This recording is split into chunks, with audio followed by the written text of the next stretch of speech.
line on the roller coaster of life. Oh, you seem to easily forget how to place your bet.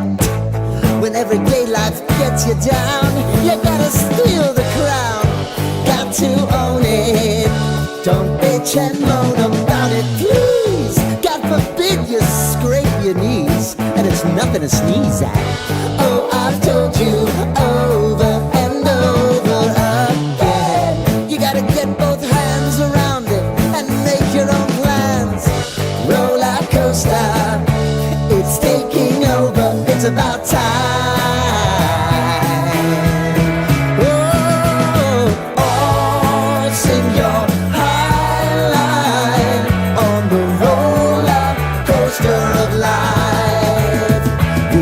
To all choose your timeline with the roller coaster of life.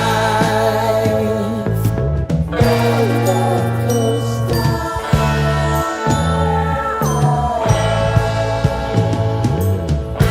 I want to go down the rabbit hole, down the rabbit of life.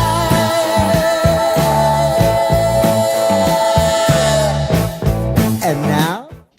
Off day today for the Buffalo Bills. They'll be back at it tomorrow from Chicago as they do have a joint practice with the Bears ahead of the game on Sunday night. The Bears are going to be playing their starters, while no word yet for the Bills. And then ahead of practice tomorrow, the Bills did announce earlier today they have signed edge Nelson Caesar and have waived wide receiver Jalen Virgil and edge Justin Hollins. Buffalo broadcaster Hall of Famer Art Wander died last night at the age of 98. Wander worked across the country in a number of roles in the media, including right here at WGR, where he was the host of the Afternoon Drive show in the 1990s. For more on that, we do have a piece up at our website, WGR550.com, and our sister station, WBEN.com.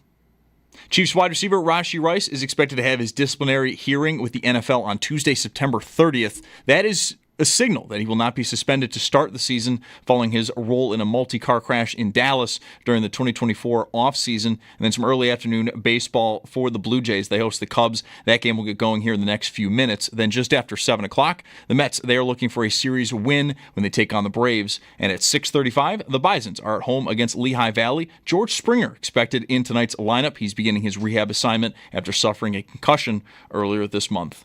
It's your Paddock Chevrolet Sports Update. Paddock Chevrolet celebrating 90 years of being your hometown dealership.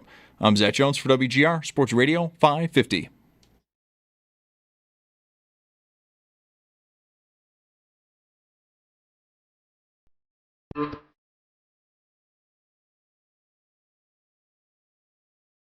It's Mike Schopp and the Bulldog. I don't think that's a very good attitude. It's Mike Schopp. You don't think? You don't think? I don't think you should be butting in when I'm talking to my team. You're my assistant, okay? You're supposed to back me up and go get me juice boxes when I tell you. Now go get me a juice box. You know who you're talking to. It's the Bulldog. I'm talking to the juice box guy. You're crazy. I'm not crazy. I'm just thirsty. Why don't you go to hell? No, you go to hell. While you're there, why don't you grab me a juice box? I'm no juice box boy, I'll tell you that. Yes, you are. No, I'm not. Yes, you It's are. Mike No, I'm not. Schopp You and the are. Bulldog on WGR Sports Radio 550. Well, to start, sad to hear about Art Wander, who we both knew. Yes. How well do you know Art? I didn't know him well. I didn't know him well. We never were coworkers. I sat across the table from him at a few different functions over the years. I remember one maybe during the 98 or 99 Sabres playoff runs, being down at the arena to, talk to players. And there was like a luncheon, and I remember sitting with Art Wander at that event. But I didn't know him well. But I certainly knew his work very well. At my last job, he was on before me. And I was just talking about him the other day. Never knew him well. We had just very pleasant, friendly interactions, passing each other in the hall, that kind of thing. Mm-hmm. He'd leave the studio, I'd come in. I mean, I was probably some punk to him. I don't know. But he was friendly. Yeah, same here. He was always very nice to me. We never really got into any sort of deep conversation, any kind of meaningful conversation about the job, the business or anything. So it's not like I leaned on him for advice. I mean, he would have been a great resource, but I just didn't know him that well to do that. And I probably sort of felt the same way you mentioned just now. Like I think I probably I felt like I'm the new guy. Like I came rolling in '95 to do a nighttime talk show, and like that for a while. I remember that was his thing, man. The evenings, like when I was at the pizza place, I remember him being on at night on this station. Yeah, he wasn't Imus to Stern in a way. Like I'm older than you. I know this. You don't. Right. Just very like difficult or angry. He wasn't like that. But I was talking about him recently because there's one story that I remember him for the best, and I mean this kindly. He was going on. You know the story? Yes, I do. He was going on vacation. I think of this story often. Do you? Yes, I really do. And everybody got a memo in their mailbox. He typed it out, printed it out. I mean, has the show ever sounded older? Printed it out, and then made copies for everybody at Empire. I don't know if it was everybody, but we all got this memo written by Art that said, I'm going on basically, I don't have it here to read. I'm going on vacation next week. Please do not say that I'm going to be out of town. Please instead say Art is puttering around his apartment. I remember the wording puttering. I love the word puttering. Right, yes. You never hear that word, but if ever you did, if I did, I would think of him. Yes. Because he wanted us to say that the public stance was he was puttering around his apartment. Like, I don't know, he was worried that somebody was going to break into his place. Yeah, didn't want it known that he wasn't there, and I can appreciate that. Yeah. Sure. Yep. So I don't know what I did. I probably did not. If I said the line, I made fun of it, and if I didn't, then it was like, oh, Art's in Bangkok this week. I don't know. I just thought it was ridiculous, but now I get it. Sure, he didn't want anybody to cause trouble and didn't want us to have a hand in it. So anyway, sure, it's possible that the neighborhood he lived in, people knew where he lived, and he didn't want them to find out through the radio station that he was not there, perhaps. So, yeah, I can appreciate that. Sure. I mean, I get recognized around my house sometimes, and it's almost always fine. But I think to myself, is this great? Maybe he had sort of a situation once. I don't know, Yeah. But condolences to his family. I met one of his. I think it was maybe his grandson or his son along the way years ago. Hadn't thought about Art otherwise in a long time, but 98 years old, Art Wander, who's a part of this radio station's, an important part of this radio station's history, especially in a sports station sense. He was there at the beginning of it. So condolences to his family. Yeah, he was someone I wanted to be like. When I came home to go to college, to end up doing this eventually with you, Art was the guy. Like in the early 90s, Coach, who passed away last spring, was coaching. He was coaching the Bills for the front part of the 90s. He didn't get fired from that job until after the Washington Super Bowl. So he didn't start here doing that job for a little while after that. And in fact, the station didn't even have sports on in the afternoon. I interned at GR in the winter of '92. I interned here, and there was a general topics talk show in the afternoon. J.R. Gash and his wife Susie was that show, and I believe Art was on in the evenings. And so when I got around to finally getting a show on WBEN, I felt like I'm all right. I'm chasing Art Wander.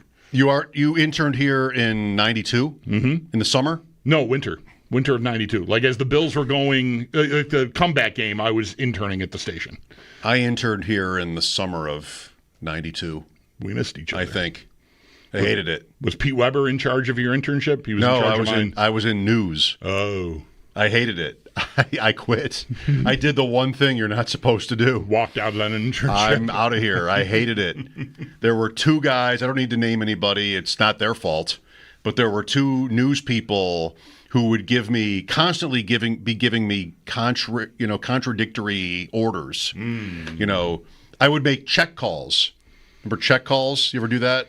We'd call the local police departments and ask them if anything was happening. I never did that. I interned in sports. Oh, I hated it so much. But, how do you learn? You're told, get an internship, say yes to everything, go do it. And I went down that road, and there were the two guys, and when one of them would hear me do the check calls a certain way, he would correct me. He'd be like, don't do it that way. Do it this way. And then I would do it his way, and the other guy would come in like, no. You're not. That's something Art would say, right? No. Wait a minute. He would come in and like, no. This would be better. Yeah. And in the end, all I ended up doing was check calls and getting food for people. And you know what? This ain't really Life's doing too it short. for me, right? Life's too short. I'm not getting much out of this. So, and then I left, and I knew it was risky. Like, I didn't have to work in Buffalo. I didn't have to work at this station. I was still a college student, but I knew I thought I'd left a bad impression, because you're not supposed to just quit. And then I went back to school, and it worked out, I guess. Because here I am. You're here. Yeah, right. If they find this out, am I in trouble now? Like, I've only been here 24 years. Maybe. I don't at this know. point. Was there Plus ever the internship. any? What was there any? The whoever your advisor at school? Did anybody ever come to you and say like what happened there, or like the station called? They're mad or nothing? Absolutely no one. Wow. That's how irrelevant I was. Right. No one from the station followed up. No one from my school followed up. My parents didn't even care or know. Maybe they still. What is he talking about? They're listening right now. What's he talking about? Nobody cared. As far as I knew, nobody cared. And I felt like relieved, I guess. Sure. But anyway, doesn't feel great to think about. No. So anyway, yesterday. Yes, sir. A couple of things. One I'm going to save, but a couple of things yesterday on Cook. We got to drive this thing until it craps out. James Cook, right? I don't mean him. I just mean like the story. All that time talking about whether he would get a contract, what the Bills should do, what should happen, and then he does. And I've got at least a few minutes, if not another day, in me on Cook. Yeah, one of the maybe central topics about this is that 47% number. His usage, sure. His usage. And at one point yesterday, I think you had said something different. We've talked about it enough times, I should know. But I said, I don't think that I need to care about that for this. And I mentioned Mariano Rivera eventually, but also someone else who might be more relevant. Like Von Miller. Right. Von Miller played 61% of the snaps in his first year here after a mega contract. And I think I would say it was by design. Like it was going the way it was supposed to be going. He was older. He had injuries already. They didn't want to burn him out. So, rightly. Yeah, they were getting. Yeah, I assume that was the plan because that's really up until he got hurt. That's how they handled him. And then once he came back from the injury, that's when the snap counts were maybe even half of what it was when he was healthy that first season here. So I think that was the plan, and it was fine. Like I don't remember anyone going he should play more or anything. No, I don't either. Yeah, it was by design. Maybe we'll hope he'd be fresh enough to play more if they need him to play more come playoff time. But, in November, don't worry about it. So what is the right approach to James Cook with that in mind? Here's, it's not record-breaking money, but it's good. The Bills are probably happy. Cook has to be happy with what he got, I think. Like, it's maybe a win-win. These things, I want to say at least once. When it comes out, it always happens this way. When it comes out in the first place, it looks like it's way better for the player than maybe it's likely to end up being. But still, everybody's, they made the deal. Here we go. Yep. Is it important to talk about his usage with his being paid like this? Like, is that something that has to change? Is that something that really needs to be scrutinized? Like, if, you know what I mean? If the Bills don't use him more often in games, is that negligent because they're paying him this much more, or does it not matter? I don't think it matters. I feel like it shouldn't matter because, frankly, part of the reason I didn't want to have him go to the top of the market in running back salary or even close to it, like a $15 million contract would have been, is because of a year of how they use him. I think they are optimizing their running back room right now.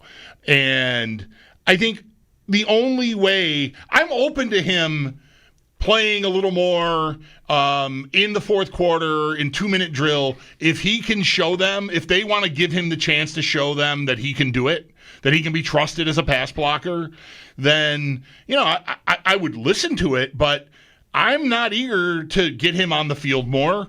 In fact, now that I've paid him, I might be even more protective of that because it's worked well. He's been durable for a number, for the top of the pecking order running back, but the snap share is probably a key part of that. He is not someone who gets overused, and that's because they've got a good setup and a good room and people they trust in other roles.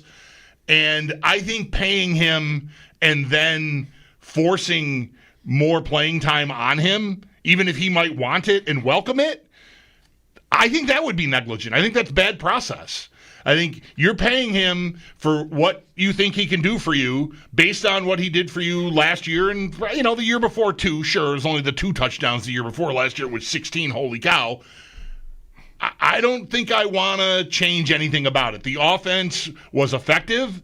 The other players thrived in their roles enough so that, Davis is just a rookie going into his second year. There's no big deal in retaining him. But Ty Johnson was a free agent, and the Bills made sure they brought him back on a 2-year contract. They value him. Josh Allen values him. So I don't need to validate the expenditure by playing him more. I think that would be bad process. I'll say it again. I just don't think that would be where you should be. You got a lot out of him last year, and if you want to keep getting a lot out of him, I think the safest way, it's not to say he couldn't handle more, but I think the safest way to make sure you keep maxing him out is using him the way you're using him. So, and this would never really happen after a win, I think, but we're not then to be in here game to game looking at his snap share percentage and referring back to the contract. Like, that's not something we're going to do? I feel like I will be prepared to fend that off, but will it happen? Yeah, it already happens. Even before he got the contract, people were out. Every time we talked about this subject, someone would come through with, why is he not? That's negligent coaching. It's a bad job by the coordinator or the head, whoever's decision it is, to have him on the sidelines during the final drive against Kansas City. That's a terrible job. Is it? Was it? Would you say that? I would not. I don't need to believe everything they say and everything they do, but I feel like if they trusted him to do everything that needs to be done in that role, then maybe he'd be in it. And he's not. And the guy they have doing it, I think, is very good. Ty Johnson does not leave me wanting anything in that role. As a pass catcher, we've seen him make all kinds of plays. His speed is, I don't know if it's equal to Cook's, but he's plenty fast getting around the edge. He's made catches downfield. The one in the back of the end zone from last season, I can't remember the game it was, but still, it's a spectacular catch. Denver, maybe. So he's checked a lot of boxes for me. So if they had a weakness in that area, then I might be more invested in exploring ways to get James Cook more involved in that way. But I don't see that position right now, third down running back, 2-minute drill running back, whatever that role is actually called, as a weakness. I think it's a strength of the team. So I don't. But that said, when they lose a game, it's gonna. Oh, Cook only played. Oh, we're paying him. That's gonna. That happens in every sport every time a guy gets paid. Well, Kansas City, it ends and he's not on the field, if at all, on the last drive. I don't know. I mean, the previous drive, which is a touchdown drive by the Bills to tie the game, Cook makes a couple of pretty big plays on that drive, but does he see the field? Do you know? Does he see the field at all on that last drive? You've got 3:33 left. The Bills take over after a touchback, down by 3. There's a Ty Johnson run. First play is a run by Ty Johnson for -1. Yeah. And then an Allen scramble, of course, that works. And then incomplete. Amari Cooper for 5 out to the right sideline behind the line of scrimmage, 2-minute warning, and then the play to Kincaid, and that's it.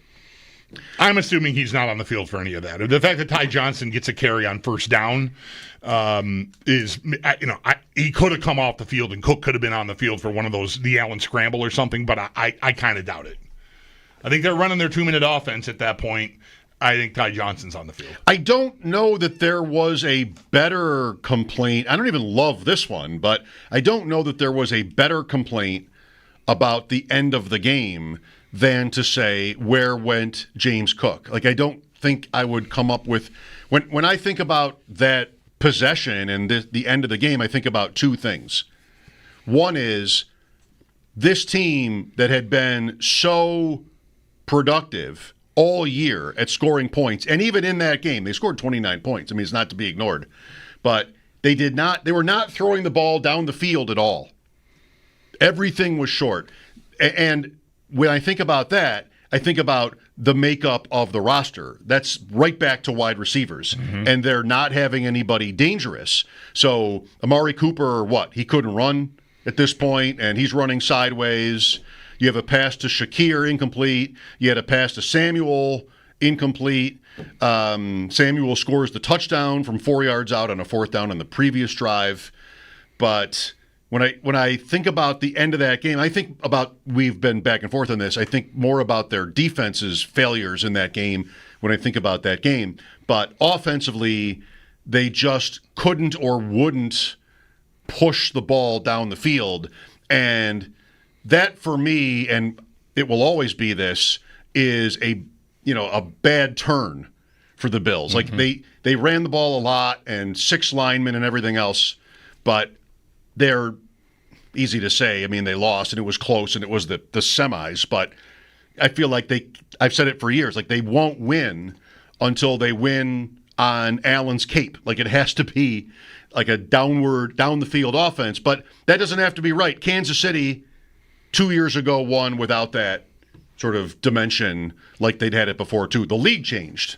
Anyway, I think it feels a little bit like the Sabres almost, where if it's Vanek, it's a long time ago, but if somebody goes into a goal-scoring drought, we're going to hear about their contract. And I think with Cook, it's maybe not going to reflect on him as much as it will on them. That they made this deal 4 years, even, this big, to some extent or another, big commitment they make to him. Mm-hmm. And if he doesn't play late in a loss, or he's at 47% again, whatever it is, I feel like that'll be one of the first things that comes up. And I go into this not sure that I care about that. Like I said yesterday, I don't need them to, and you don't either. I don't need them to change that. Not only do I not need them to change it, I will disagree at every turn with the premise. I just will. Now if Ty Johnson suddenly can't play or something, right? And this doesn't mean Ty Johnson makes a mistake and now but all of the contract opens the door to all of that. Last year there was there were people after that game that found it extremely curious, especially with the way Cook played in the game and the dramatic touchdown he scored, the way he scored it, with the one hand just holding himself up to get the ball over the goal line. Just such a great play. People were hot about him not being on the field at the end, and I myself had no problem just saying it's not his role. This offense was the historically great offense for them, and this is how they did it all year long. So I'm not going to change it now. Oh, we're playing Kansas City. The season's on the line. Get Cook out there. He'll pick up who on a blitz or something. No, I don't want to ask him to do that in that spot. I think that's inviting trouble. I think, in fact, I'd go so far as to say that if the guys in the huddle look around and a different dude is there, they're going to sense, maybe they'll sense, oh, this is a very important moment, but I think it would be weird. It's like changing tactics at the last moment, and that can be a sign of panic. So I don't want any of that. So I'm fine with the way they use them. I like the contract more at this time today than I did yesterday at this time, once we found out more of the actual breakdown of it, and it's really more like 3 for $30. That's not modest. It's still an investment I didn't need to make, but it keeps the peace, and it's also, to me, not as problematic moving forward, hopefully. So I don't want to change anything about what they're doing. It's really one of the core reasons why I didn't want them to cave into a top of the market running back contract for him, because I didn't want them to change what they do and how they do it. And I really hope, and I want to say expect, because they did make the effort to re-sign Ty Johnson. I think James Cook was in the plans, and maybe even a contract extension for him was on the horizon for them. And they wanted to keep him all along, and they have, but they kept Ty Johnson, too, in the role. So I just don't see a need to change it. James Cook or otherwise, do you want something about the Bills' offense this year to be different? 803-0550 today. Theo Gremminger, we'll talk some fantasy football with Theo. We've talked about James Cook every time he's been on. I imagine we'll do so again. And Dalton Kincaid. Probably you can expect that. And at 5, Ross Tucker. How about that? What's Ross up to? I don't know. Eagles preseason. Eagles preseason. Podcasts. I saw beer. I saw the debut of this season's food, Tuck Spreads. But I don't know where he was. It was this morning, and I'm not sure if that was from the weekend or what that was. Yeah, where is he in a press box this morning? Right. And it said #ad, like we are told to do. But there was no sponsor mentioned in that one. I don't know what was going on. I don't know what's up. Well, we'll find out at 5 o'clock. We will try. Lines are open for your calls, 803-0550. The offense, Cook, the contract. Got lots of calls yesterday, takeaways, reactions to the news. We welcome yours. Mike Schopp and the Bulldog, WGR.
start overusing them, they're going to get wear and tear, and all of a sudden you don't see the same explosive player. So it's us utilizing that. James is a guy that we do think can be a 3-down player. It doesn't mean everything's perfect. There's some little things that he's already been working on and will continue to work on, but we're excited with where he's at, and he's still a young talent. And as we've said in here, don't think he's been overtaxed or a guy that, like, man, the tread on his tires is getting worn by any means.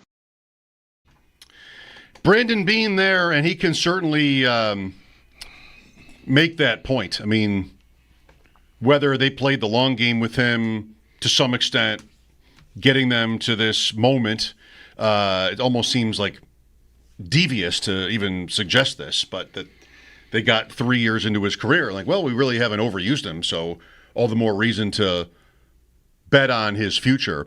Either way, like when he was drafted, Beane called him a sub-back, a third down replacement, pass catching. And that's really what he was in college. Yeah, I mean, he was not the number one running back at Georgia. So yeah, I mean, that's how Beane referred to him then. And, he that first year, I don't remember what his role was the first year, but I know Devin Singletary was still here. And so I'm assuming he was like the first guy, and maybe Cook was more like Ray Davis, or maybe he was third downs. I do not remember what his usage was, as a rookie, but by his second year, he was the lead back. Albeit with still a less than 50% snap count, but he was the first guy in. Yes, touches, we say, right? 630 touches is James Cook, his regular season number. Looking through some old football cards today, and I found a Walter Payton card. Oh, my gosh. Record breaker. What? I'm just guessing he had 630 touches in like a season and a half. No. What hit me was I look at the card, 1979 Walter Payton record breaker, and the record is for most combined attempts, which means touches. Mm-hmm. But in 1979, we called that combined attempts. Well, aren't receptions touches as well for a running back? Yes. Okay, so attempts is not pass catching, though. Combined attempts is what they called it. Wow, I'm sorry. Thank you. Which is rushes. I missed it. I apologize. Plus receptions. I swear I was listening. I just did not compute. Now I got it. Combined attempts. Okay. And his number, I think, was like 374 something, or maybe a little more than that. He broke a record he'd already shared. And yes, 2 days ago, when we were looking at 16 touchdown seasons and had the point about how Cook's rushes were one of only 4 seasons to have as few rushes and as many touchdowns. Kamara, right? Pete Banaszak, right? And that's why Mark Van Eegen Lenny came Moore. Up, even though he's not on the list anyway. Lenny Moore, sure. And the top guy, like more than 207 attempts. This is just rushes. I believe, if I remember right, was Larry Johnson, who I think had 415 rushes alone in one 16-game season. Can you imagine now? That would have been no reaction to those games would have been, guys, I know Larry, LJ, had 25 rushes. I don't think it's enough. It's just not enough. We got to feed him. He's a workhorse. He's got to have at least 30 carries a game. The more you give it to him, the better he gets. The better he gets. He gets stronger as the game goes on. These defenders, by the fourth quarter, they don't want any part of tackling Larry Johnson. He's got to get into a rhythm. Well, running backs do say that. Sure. Cook, 207, 16 touchdowns. We'll see if that first number goes up. The second one almost definitely won't, but it doesn't have to be good. It doesn't have to be 16 again to be good. No, I would sign right now, I think, for 10, 12, 10. 10. 10's good. Give me 10. 10's a good year. Yep. Here's Brian with us. Hi, Brian. Hey, guys. So this might be a little long-winded, but to stick with me, I'm just looking for you two to clarify your stance maybe a little bit on Cook, not that we haven't talked about it enough. So Bulldog, you said yesterday your ideal scenario was to basically let Cook ride out this year's contract and then replace him next year. Sure. But you don't want to use a real asset to replace Cook. So you're either signing a washed-up veteran or you're trading for a good running back, but then you'll have to pay him money, or you'll promote backups. Or I'm drafting someone in the 4th round. Right. But we did that with Singletary, right? And we did that with Moss, and that didn't work. They got to the AFC Championship game when Singletary was a rookie. How did it not work exactly? Well, we've only got halfway through the playoffs, and Moss is no longer on the team, and neither is Singletary, and neither one of them got close to ever really being an established starter. In the interest of moving the thing along here, can we just forget about what my optimal situation was? Because it's over. He's on the team, so he's here. So what now? Okay. Yep, and then for Mike, it was basically the same thing. I mean, my takeaway would be that you never put any resources into running back, understood. So then you would go back more towards a pass-first offense, understood that. But how do you reconcile a GM that doesn't invest in wide receiver? I mean, it's just clear they don't. So it's Diggs was 5 years ago, and then Coleman, and that's really the biggest significant investments of resources towards it, unless it's Cooper as a third. But I mean, I don't know how you're ever going to be a pass-first offense ultimately with a real deep component of the offense if you don't ever invest in that. I mean, Josh Palmer was the Chargers' third wide receiver, and, Samuel Moore, I think we've kind of seen as training camp's gone along, they're not going to be difference makers. So you're really down to Shakir, who's a slot possession receiver, and then Coleman's a slot tight end, possession tight end. So I guess ultimately I don't know what you're going to change on this offense because the personnel is the same and we just keep doing kind of the same things. Well, these are two different questions, I think, aren't they? What do you want? What do you think they'll do? Maybe it's three different questions. What should they do with what they have? I don't know. I'm confused. Like, am I building the roster? Because if I'm building the roster, I think I speak for a lot of people where I would have made a greater investment into my receiver room than the Bills have. But although it probably sounds like we harp on that, and maybe you could fairly say that, they score last year. They scored like crazy, and you'd have to acknowledge that. I mean, it didn't not work what they were on offense. So what am I trying to build? Something different than what they've built. Does that really matter? I don't have the credentials they have. Like, it's just one opinion, just like yours would be. I think with what they have, this is probably the right question to ask. With what they have and league trends with teams taking Buffalo and Kansas City and just not being as willing to get beat over the top, this is what you do in response. And I think the Bills have been pretty smart about that.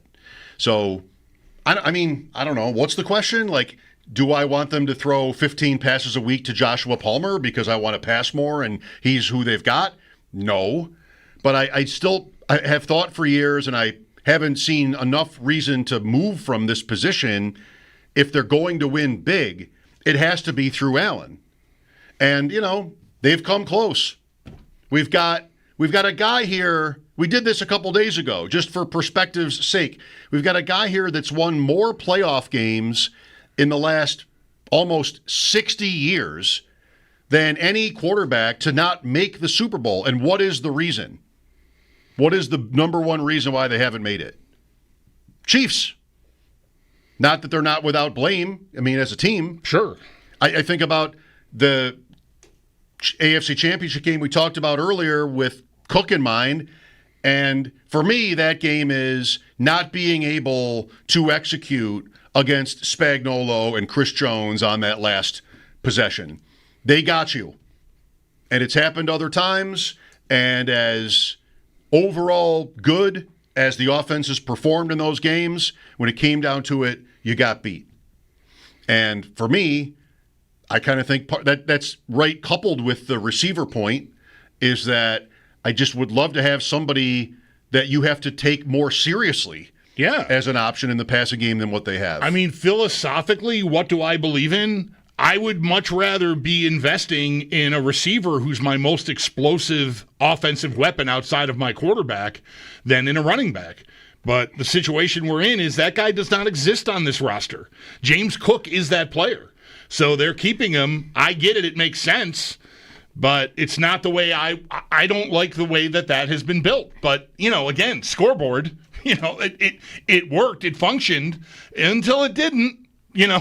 It's 2 years in a row where Chris Jones and Steve Spagnuolo, he didn't get to Allen in the 23 playoff game, but he pushed Deion Dawkins into him to throw that pass to Shakir in the end zone off, and, we'd be arguing about scoring too early probably if that had been complete, but still, it was another miss by them. And so, and that's the ground floor of the don't pay running backs and invest in receivers conversation. And that's where I've been standing for a few years now. Longer than that even. So I don't know. I'm befuddled by someone who it sounds to me like a regular listener being confused about any of this. I don't know what needs to be clarified. We're living with the situation they're in. I don't think it's preferable, but it works. So, go Bills. Mark is next. Hi, Mark.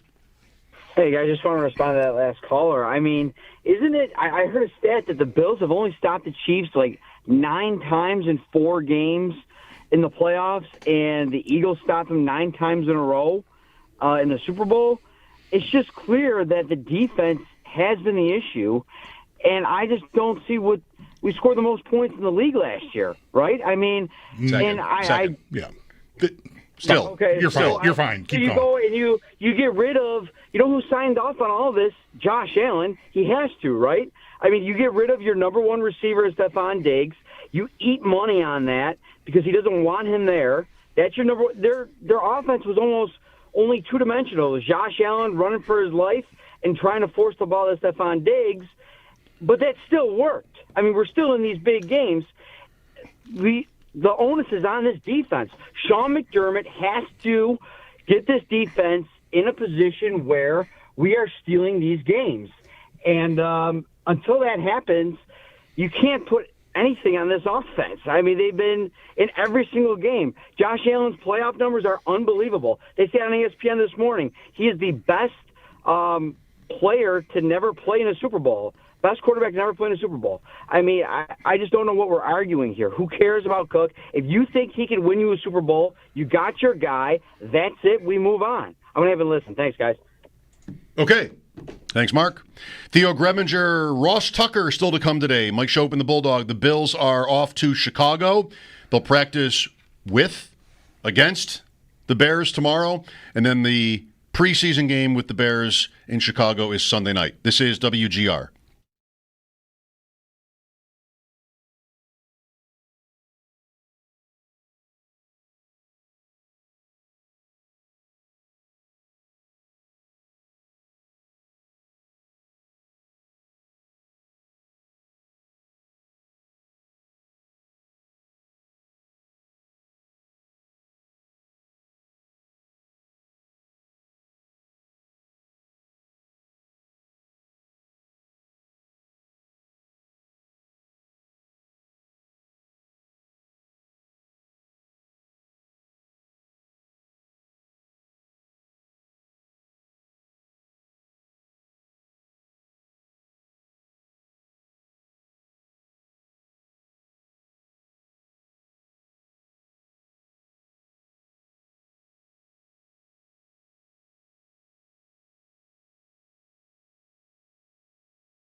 550 is the number. Let's squeeze Luke in here in this first segment. Hi, Luke. Thanks for calling. You're on WGR. Hey, thanks for taking my call. Just wanted to kind of get your opinion on Ryan Reeves. He's on waivers. Maybe we bring him in. He's 2 hours away. Sell some tickets. Elevate the team a little bit. What do you think? I think that's one of the worst ideas I've ever heard. Thank you for calling.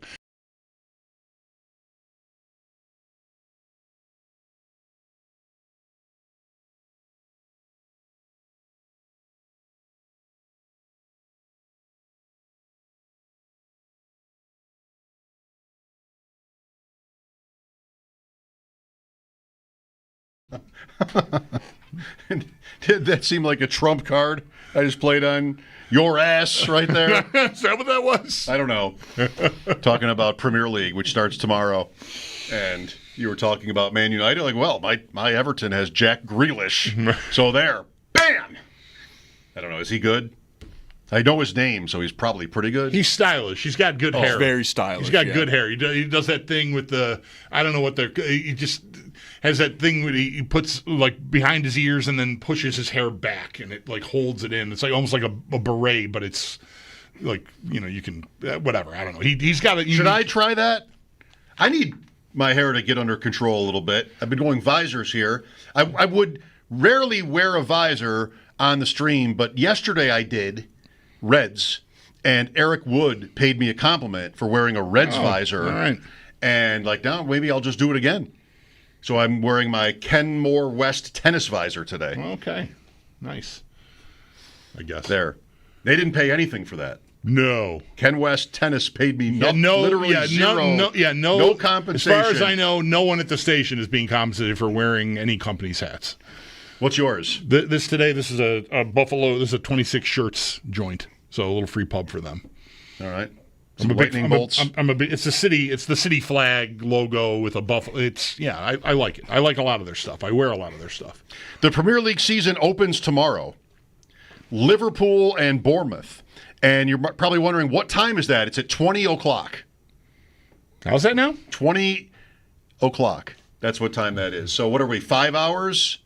So 15 o'clock, so 3 o'clock. 3 o'clock, okay. So that's normal. That's normal soccer time for a weekday afternoon? Sure, yeah. Great, perfect. Yeah. Nice Friday night opener for them. Yes. Liverpool, does the defending... In England, I mean, them. Does the defending champion always start? No. I don't know how that works. It's not like NFL. This season, this is the first time, I honestly think ever, that I have realized before the morning of Man United's first game when their first game is. Because normally when I first started getting interested in soccer, we were still in Canada for the summers, and it would just sort of get to be like the weekend when the games were starting, like, oh, I don't have access to this here in the car. I got to go find a place. Is the place going to be open at 8 in the morning on a Sunday?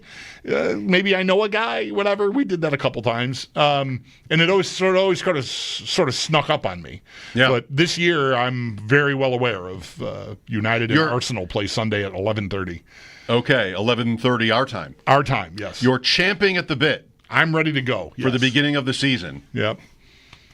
Me too. Seems like United's had a good summer. They've made some big signings, sounds like, and hope season. There's a whole new vibe there. They've got a new headquarters, and there's a pool table and some F1 simulators, and they're the New York Jets and trying to decide whether to put a ping pong table in, I think. Is it a pool table or is it snooker?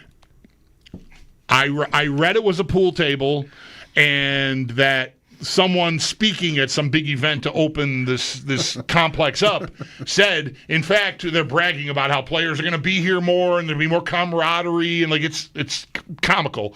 But they're talking about it, and someone said they two players, in fact, as I walked down here, were in there playing pool, and someone in the crowd corrected them. They actually weren't playing pool; they were playing snooker.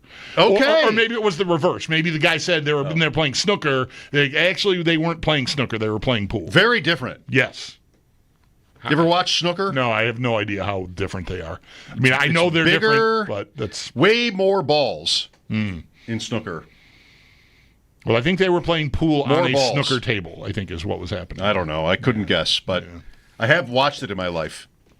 And I've played I've played bumper pool. I've watched everything. My dad has a bumper pool table in his basement. My uncle did, and that was the highlight every year at Thanksgiving, was to be able to play bumper pool in Uncle Jeff's basement. Any family gathering at my parents' house, we still go down in the basement and play some bumper pool. Got to do it. Yep. I love it. I would like to get a bumper pool table. And then it can go right next to my pool table, and I'll put 10 or 20 or 100 boxes of my card collection on top of it, and then wrap it with cellophane when we do work in the basement and never use it. Great planning. That's what I want. Good plan. That's what I want for my bumper pool table, is to just use it as a table. Well, you're not going to be getting and never play bumper pool. You're not going to get any family camaraderie out of that. No, well, it's worse than that, even. Theo Gremminger coming up next. Mike Schopp and the Bulldog, WGR.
For the Buffalo Bills, they'll be back at it tomorrow from Chicago. The team has a joint practice with the Bears ahead of the game on Sunday. And for that game, the Bears will be playing most of their starters, while no word yet for the Bills. And ahead of practice tomorrow, the team did announce they have signed edge rusher Nelson Caesar and have waived wide receiver Jalen Virgil and edge Justin Hollins.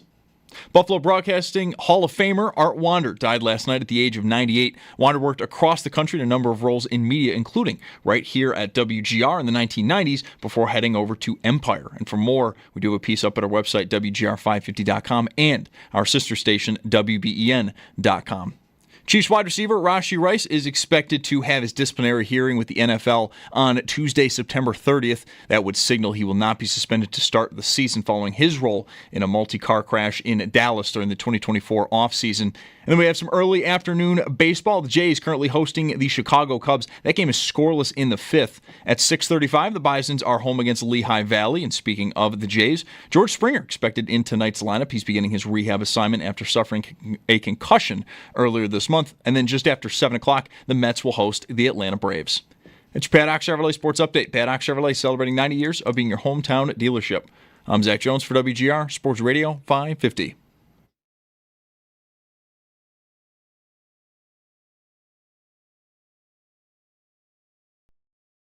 It's Mike Schopp and the Bulldog. Here's what's going to happen. I am going to have to fix you, manage you to on a more personal scale, a more micro form of management. What is that called? Microaging. Boom. Yes. It's Mike Schopp What is your name, sir? I am Bill Buttlicker. and the Bulldog. Really, that's your real name? How dare you? My family built this country, by the way. It's Mike Schopp The 3 words I would describe you as is aggressive, hostile, and definitely difficult. and the Bulldog Well, I like the sound of your voice. on WGR Sports Radio 550. See the clip of Eric Wood and ESPN's Field Yates discussing, he just tweeted it, Eric, last place in fantasy football punishments? I have not watched it. Field Yates had one I'd never heard of before. Well, neither had I heard of Eric's. Eric's was being in Kentucky, a Salt Life sticker on the car, even though there's no water anywhere. Field Yates was in his league. I think he said, if you finish last, you have to travel by foot 8 miles to the bar, and everybody else drives to the bar and drinks on you until you get there. So you could run if you're like Louis Zamperini. You'll be there in, Right. 40 minutes or something. 8 miles. As the show ever sounded 8 older. miles would take me an hour. Well, when I was running, I couldn't even do it now, but 8 miles would take me an hour and 20 minutes. And he said That's that a big bar tab. the person is like tagged, so they can't get in a cab or anything. Like there's no cheating it. Right. That's another idea. Theo Gremminger with us, frequent guest, fantasy football grinder and expert. You can find Theo on Twitter at the OG Fantasy from Fantasy Points, the School of Scott podcast with Scott Barrett, which I listen to all the time. Theo, have you ever been a part of a last place punishment league? I got to say, Mike, I don't usually have to factor into too many last place punishments over the years. I don't usually worry about that sort of thing. I think that some of them are funny. I like the ones where the guys have to eat some exceptional amount of food in a certain amount of time. This one that you guys were talking about before I hopped on, where you had to cover 8 miles, that's a really interesting one because, that depending on who loses the league, that could be an extremely high bar tab if it's somebody walking 3.5 miles per hour to get there or something like that. That could be really tough. Yeah, I barely was running when I was running faster than someone could walk, but still, it's about the same thing. The Waffle House thing, right? Like 24 hours, and you get an hour taken off for every waffle you eat or something like that. I think that's a popular one. Yeah, I thought that was a great one. That was really, really clever and went viral for a reason. Everybody could sort of put themselves in that guy's shoes. Either 24 hours or you have to eat your way out of there and maybe get out of there in 15 hours. So it was a very, very funny one. My favorite ever is still the one I heard once on the radio where somebody that finished last in a fantasy league had to take the SAT. Oh, that's an interesting one. Because if that's me, I'm not going to blow it off. Like somehow I would think in the course of my life, it would maybe come up that I got like the minimum score on the SAT. And I would want... You would want that out there. I don't think I'd be up all night studying, but I would care enough to well... I think you could walk in and do pretty well on the SAT tomorrow, Mike. I got a feeling. Maybe. My teenagers ask me math questions, and I'm lost anymore, but I appreciate that sentiment. Well, Theo, we've just got some breaking news today that Kinshawn Judkins may not end up, Browns rookie running back, may not end up being charged. This is one of those domestic violence allegations, and the reports today are that prosecutors are not going forward with charges. Doesn't mean he can't be suspended. Judkins, Rashee Rice, Jordan Addison. It's one of the toughest things in fantasy football, is it not, to try to predict what not just the criminal justice system has in mind or in place for these players, but then what the NFL will do. Yeah, it's super interesting. And I saw Mary Kay Cabot, who I always like to follow for Cleveland Browns stuff. She came out and clarified that the NFL and the Cleveland Browns are conducting their own investigations, like separate from what the criminal investigation was. The thing that's weird with Judkins is they haven't signed the contract yet.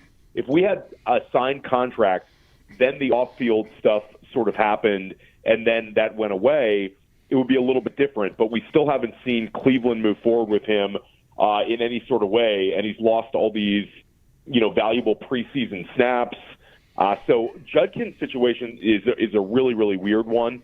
I think for some of these best ball managers who took him in the very, very late rounds, that could come up and sort of pay off for them. But I wouldn't go cramming in Judkins' redraft exposure anytime soon until we have a little bit more clarity about the situation. And the news on Rice today is that there's a hearing at the end of September, which I think the way it's being reported, and I think this is accurate, it makes sense, that any punishment from the league won't come until that is settled. So he's not looking at missing the start of the season, but perhaps some point in the middle of the season maybe, unless they kick the can down the road to a suspension for next season or something with him. But it's already been... The Rice situation is so interesting to me because it's been every single prediction with Rashee Rice, people have just gotten incorrect. First, we heard that there was going to be sort of the no suspension. Then we had the news that it was going to be a suspension. Everyone was convinced that he was going to miss the beginning of the season, and then the NFL comes out with this one. They play the Ravens on the 28th of September, so the first 4 games of the season become interesting. It's sort of how far does Rice fall before he becomes a very interesting click. And I think a lot of drafters were investing in him in the 5th round, looking at him as like this edge pick for later on in the year. If he served maybe a 4 or 6 game suspension to start the year, they would get Rice for the fantasy football playoffs. Now you've got to factor in, when does the suspension occur? You also have bye weeks, so you'll get Rice sort of serving a suspension when you're dealing with other players on bye weeks. It's a really weird one. My initial thought, and I'm interested to hear Mike's opinion on this one, we saw Travis Kelce steam up in ADP over the last months. He's moved up into the TJ Hawkinson, Sam Laporta ADP tier for tight end, sort of the top 6 tight end scorer. He was really bad in games played with Rashee Rice last season. He averaged 3.5, a little bit over 3.5 receptions per game. Averaged fewer than 10 PPR points through that first month of the season, those first 4 games Rice played. But we had the narrative that with Rice being out, Kelce will get off to a very, very fast start, and he would be sort of the first down maker in that offense. Rice starting the year playing 4 games sort of kills that narrative for Kelce. Then we factor in his age. We think Kansas City's going to win a lot of games this year. Maybe they're going to give him some games off down the stretch, keep him fresh for the playoffs. So for me, this hurts Kelce a lot. I think it's a boost for Xavier Worthy, despite the first 4 games with Rice out there, because the narrative being Worthy can take on this larger role. He was really good to end last season. And if Rice misses significant time, Worthy could kind of fill in that weekly touch expectation that we had down the stretch last year. But it's just so much to unpack. and still so many question marks sort of hanging on over our heads with it. I agree completely with the Kelsey logic, and his being older makes that even easier to sit with. That they basically burn him out almost early in the season and then save him for the playoffs. That kind of thinking. My big brain theory on Rice this morning when I heard this news, Theo, was why would the NFL put this off 4 weeks? Well, let's take a look at their schedule. Prime time, Philadelphia Super Bowl rematch, Sunday night in New York, Baltimore. Oh, I got it. I figured it out. They want they're counting their ratings chips, first 4 games, all marquee matchups, and then they can suspend them in week 5 when they play on Monday night, and then they play Detroit on Sunday night, and then 2 weeks later they're on Monday night against Jaden Daniels, and then the next week they're in Buffalo. So it doesn't really fit perfectly. There's no spot where they can they'll be hiding the Chiefs, right? Yeah, like they're on prime time constantly. So I don't know. Yeah, right. I mean, it's always the conspiracy theories when it comes to anything Kansas City. I guess what was leaked out, and you saw Dan Graziano tweet this out about how it was like the availability of like the person overseeing the case. It just seemed like, I mean, okay, give me a break. They can come up with a Jordan Addison suspension and let us know how that's going to go down in July. And now with Rashee Rice, we need to wait till the end of September. It's very odd. It feels like maybe the league and Rice's camp did not agree, or the Players Association even did not agree on what this really was. So they'll go to the hearing, which I guess it's not incredible that it has to wait like 6 weeks, but that's what it looks like. Theo Gremminger with us on the West Her Hotline. Obligatory James Cook question, conversation whenever we speak. Did he ever fall in drafts so that because of his hold in, Theo, there was better value there? I mean, it came and went pretty fast. Yeah, I think people all sort of assumed that something was going to get worked out. He's been a very popular regression candidate this year because of the snap share, how he was so touchdown driven in his scoring numbers, failed to hit 50% snap share.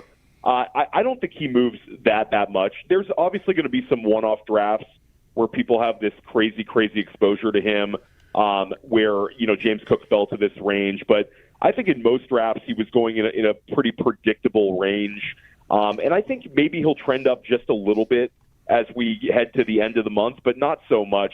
I think he could leapfrog Breece Hall. The vibes with Breece Hall are not that great there. He's going alongside Kenneth Walker.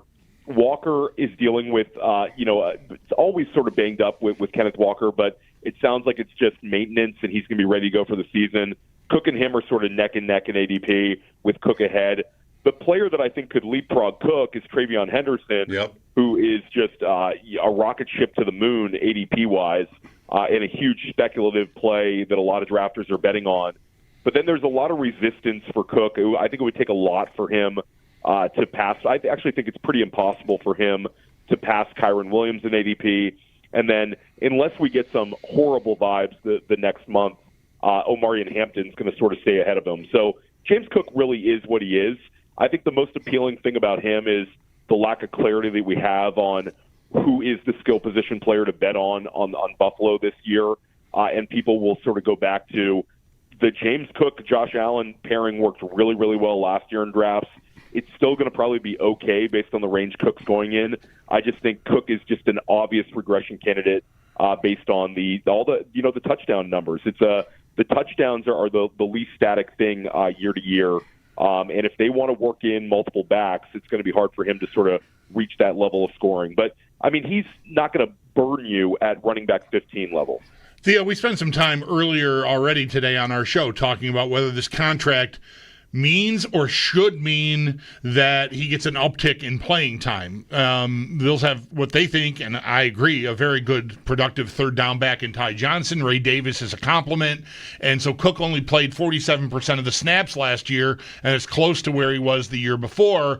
And I don't see a need to change. I mean, I think everything worked well. He's not a big guy. I don't want to wear him down and risk that. But I wonder, just in general, in fantasy circles, I could just ask Mike this question, but you're with us now, so I'll ask you. Do you think the average fantasy player might tend to overreact to the contract? Like, the Bills just signed Cook to this big deal. They're going to use him more. Therefore, I'm going to take him in the 4th round instead of the 5th round or the 3rd or something. I think that fantasy managers are getting to be sharper and sharper every single year collectively. There's so much more information out there.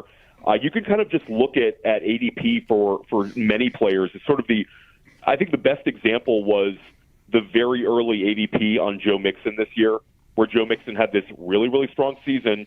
If we were doing this 5 years ago, a big name like Joe Mixon coming off of that sort of scoring would have gotten driven up. Now, of course, he's corrected because of injuries, but we can point at these sort of things year in, year out. I think fantasy managers are more open to regression. I think terms like regression are more commonly referred to, all over the place. And people also want to bet on upside more and more often in fantasy football. So I don't know. I think he might. It's going to be league specific. There's going to still be leagues where people pay for touchdowns last season and sort of are looking to chase the exact same outcomes of the previous year. But I do think that's getting to be like few and far between. And it's just the information age. There's so much more out there. Fantasy football keeps getting like larger and larger, and people have more opportunity to sort of follow beat reporters, follow all sorts of things with social media. So I would think that Cook, most people are going to be pretty realistic about where he's at. Bulldog, you did right there. Never ask me when you can ask Theo. Right. When you have Theo, you ask Theo. Where are you on Christian McCaffrey? Speaking of how leagues are different and people in your leagues maybe are just going to be like afraid of certain players, wouldn't you know it? In San Francisco right now, all the running backs are injured except one, Christian McCaffrey, the guy who somebody in your league would never draft because of injury risk. And last year that did bite us. How the turntables have. Theo, how high would you go on McCaffrey? The Office references today. Yes. That's a good one. Thank you. Christian McCaffrey. So, I've moved him up in my rankings. My top 100 PPR rankings are free over at Fantasy Points right now. You can check them out. And I'm sort of just stay behind McCaffrey in ADP. I did draft him in one FFPC main event, like sort of a full disclosure moment. I took him when he fell to the 201, but we're not seeing that often. I mean, this time of the month, you're seeing a lot more McCaffrey going at the 7, McCaffrey going at the 8. Maybe McCaffrey will go in the top 5 in a couple of these really, really late August drafts. And I think that the Isaac Orendo and to an extent Jordan James not being there, missing time with multiple injuries, the narratives are great with McCaffrey. But for me, I don't really feel comfortable drafting him when I have to use a top 6, top 7 pick on a player coming off of a very injury-riddled season when there's all these players that I'm very comfortable drafting slightly ahead of him. I prefer Bijan Robinson. I prefer Jahmyr Gibbs. I prefer CeeDee Lamb. I prefer Jamar Chase. And I prefer Saquon Barkley. So I'm already at 5 guys there. And then there's all those appealing wide receivers right around him. And I know that there's a couple of running backs in round 2 that I will get access to. So if you're telling me I can get Christian McCaffrey at the 1-2 turn, I think I'm more into that. And I'm sure there'll be some leagues where he falls to that range. But it seems like he's going to be more and more often selected inside the middle of the first. And there's a place I have a hard time clicking the button.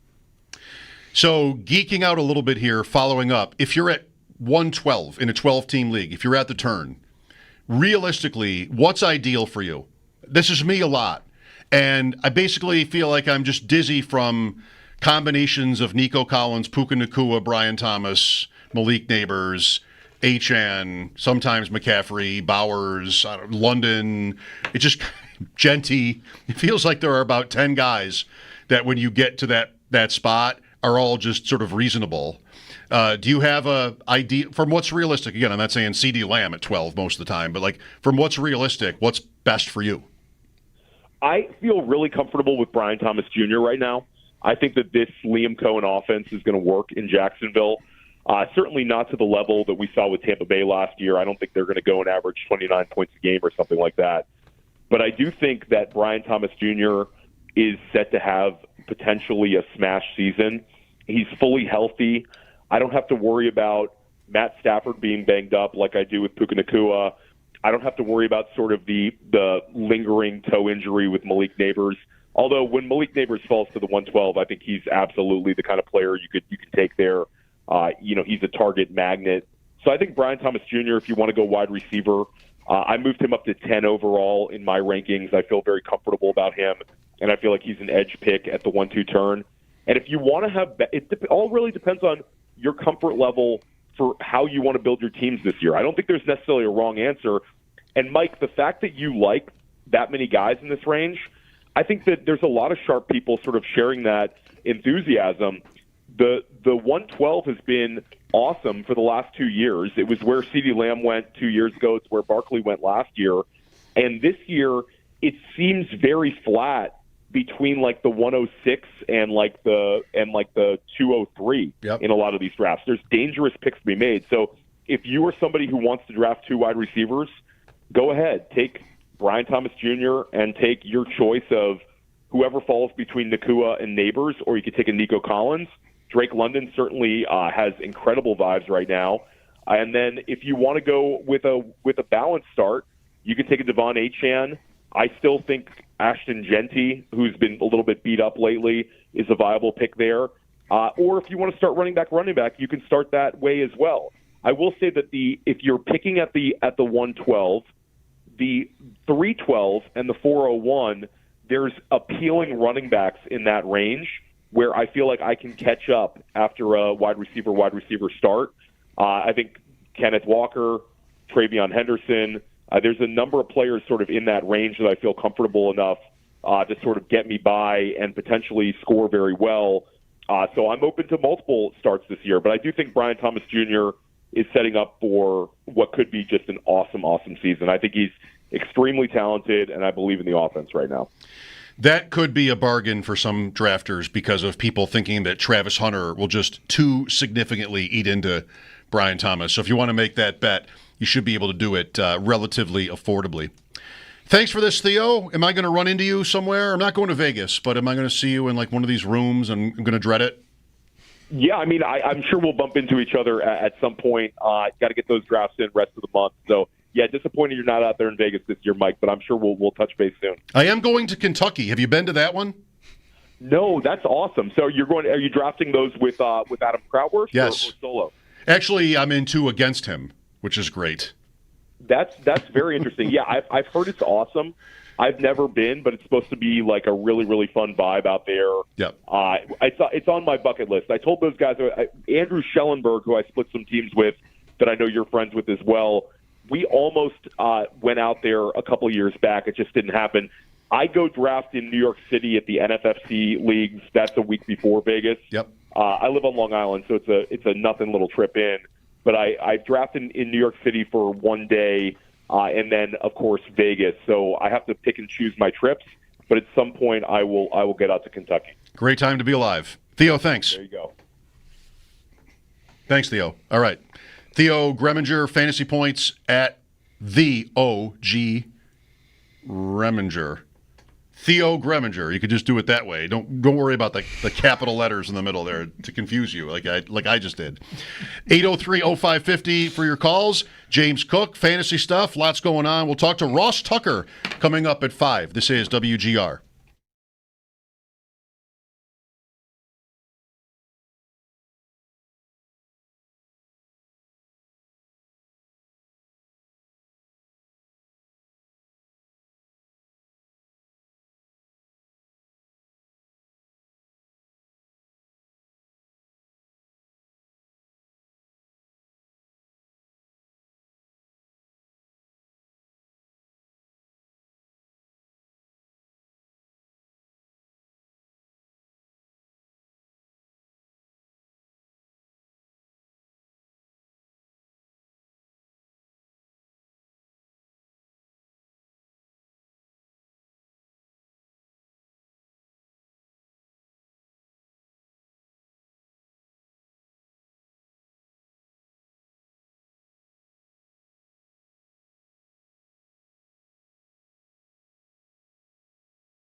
We've been living in sin so long, all the feels are gone.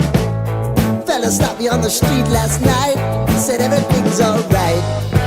Roller coaster, make it through the day upright.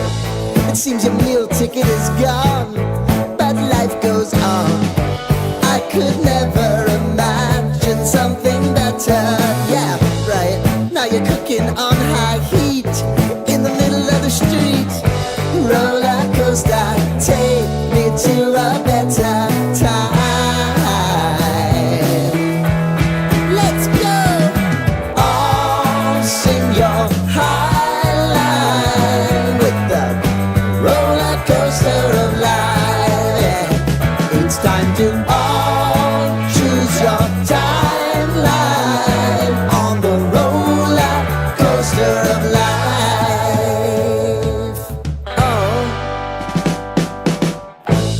You seem to easily forget how to place your bet. When everyday life gets you down, you gotta steal the crown. Got to own it. Don't bitch and moan about it, please. God forbid you scrape your knees, and it's nothing to sneeze at. Oh, I've told you over and over again. You gotta get both hands around it and make your own plans. Roller coaster, it's taking over, it's about time. Oh, all sing your high line on the roller coaster of life. You've got to all choose your timeline with the roller coaster of life.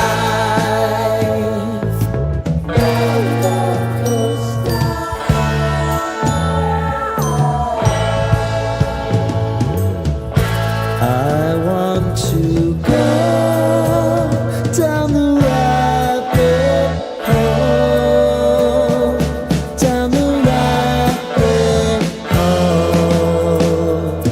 of life.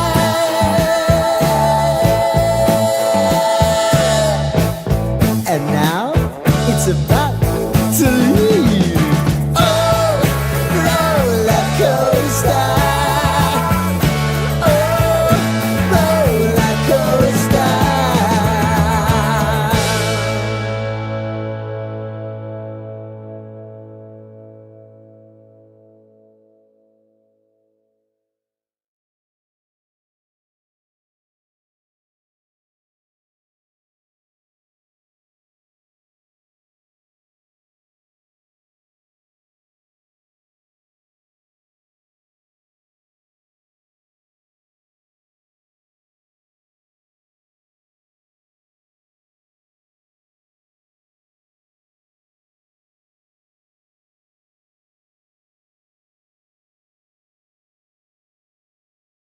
Off day today for the Buffalo Bills ahead of their joint practice tomorrow in Chicago. The team did announce that they have signed edge rusher Nelson Caesar, and to do that they have waived wide receiver Jalen Virgil and edge Justin Hollins. Buffalo Broadcasting Hall of Famer Art Wander died last night at the age of 98. Wander worked across the country in a number of roles in media, including right here at WGR in the 90s, before heading over to Empire. For more on that, we do have a piece up at our website, WGR550.com, and over on our sister station, WBEN.com. NFL insider Jordan Schultz is reporting that Browns rookie running back Quinjon Junkins will not face any formal charges for the alleged domestic violence incident in South Florida. Prosecutors have declined to move forward with that case, and Junkins is expected to rejoin the Browns, although it should be noted he has not yet signed his rookie deal. Then in baseball, Blue Jays up 2-1 against the Cubs in the 7th at 6:35. Then the Bisons, they're going to be home against Lehigh Valley. And speaking of the Jays, George Springer expected in tonight's lineup. He begins his rehab assignment after suffering concussion earlier this month. And then just after 7 o'clock, the Mets will host the Atlanta Braves. That's your Paddock Chevrolet Sports Headlines. Paddock Chevrolet celebrating 90 years of being your hometown dealership. I'm Zach Jones for WGR Sports Radio 550.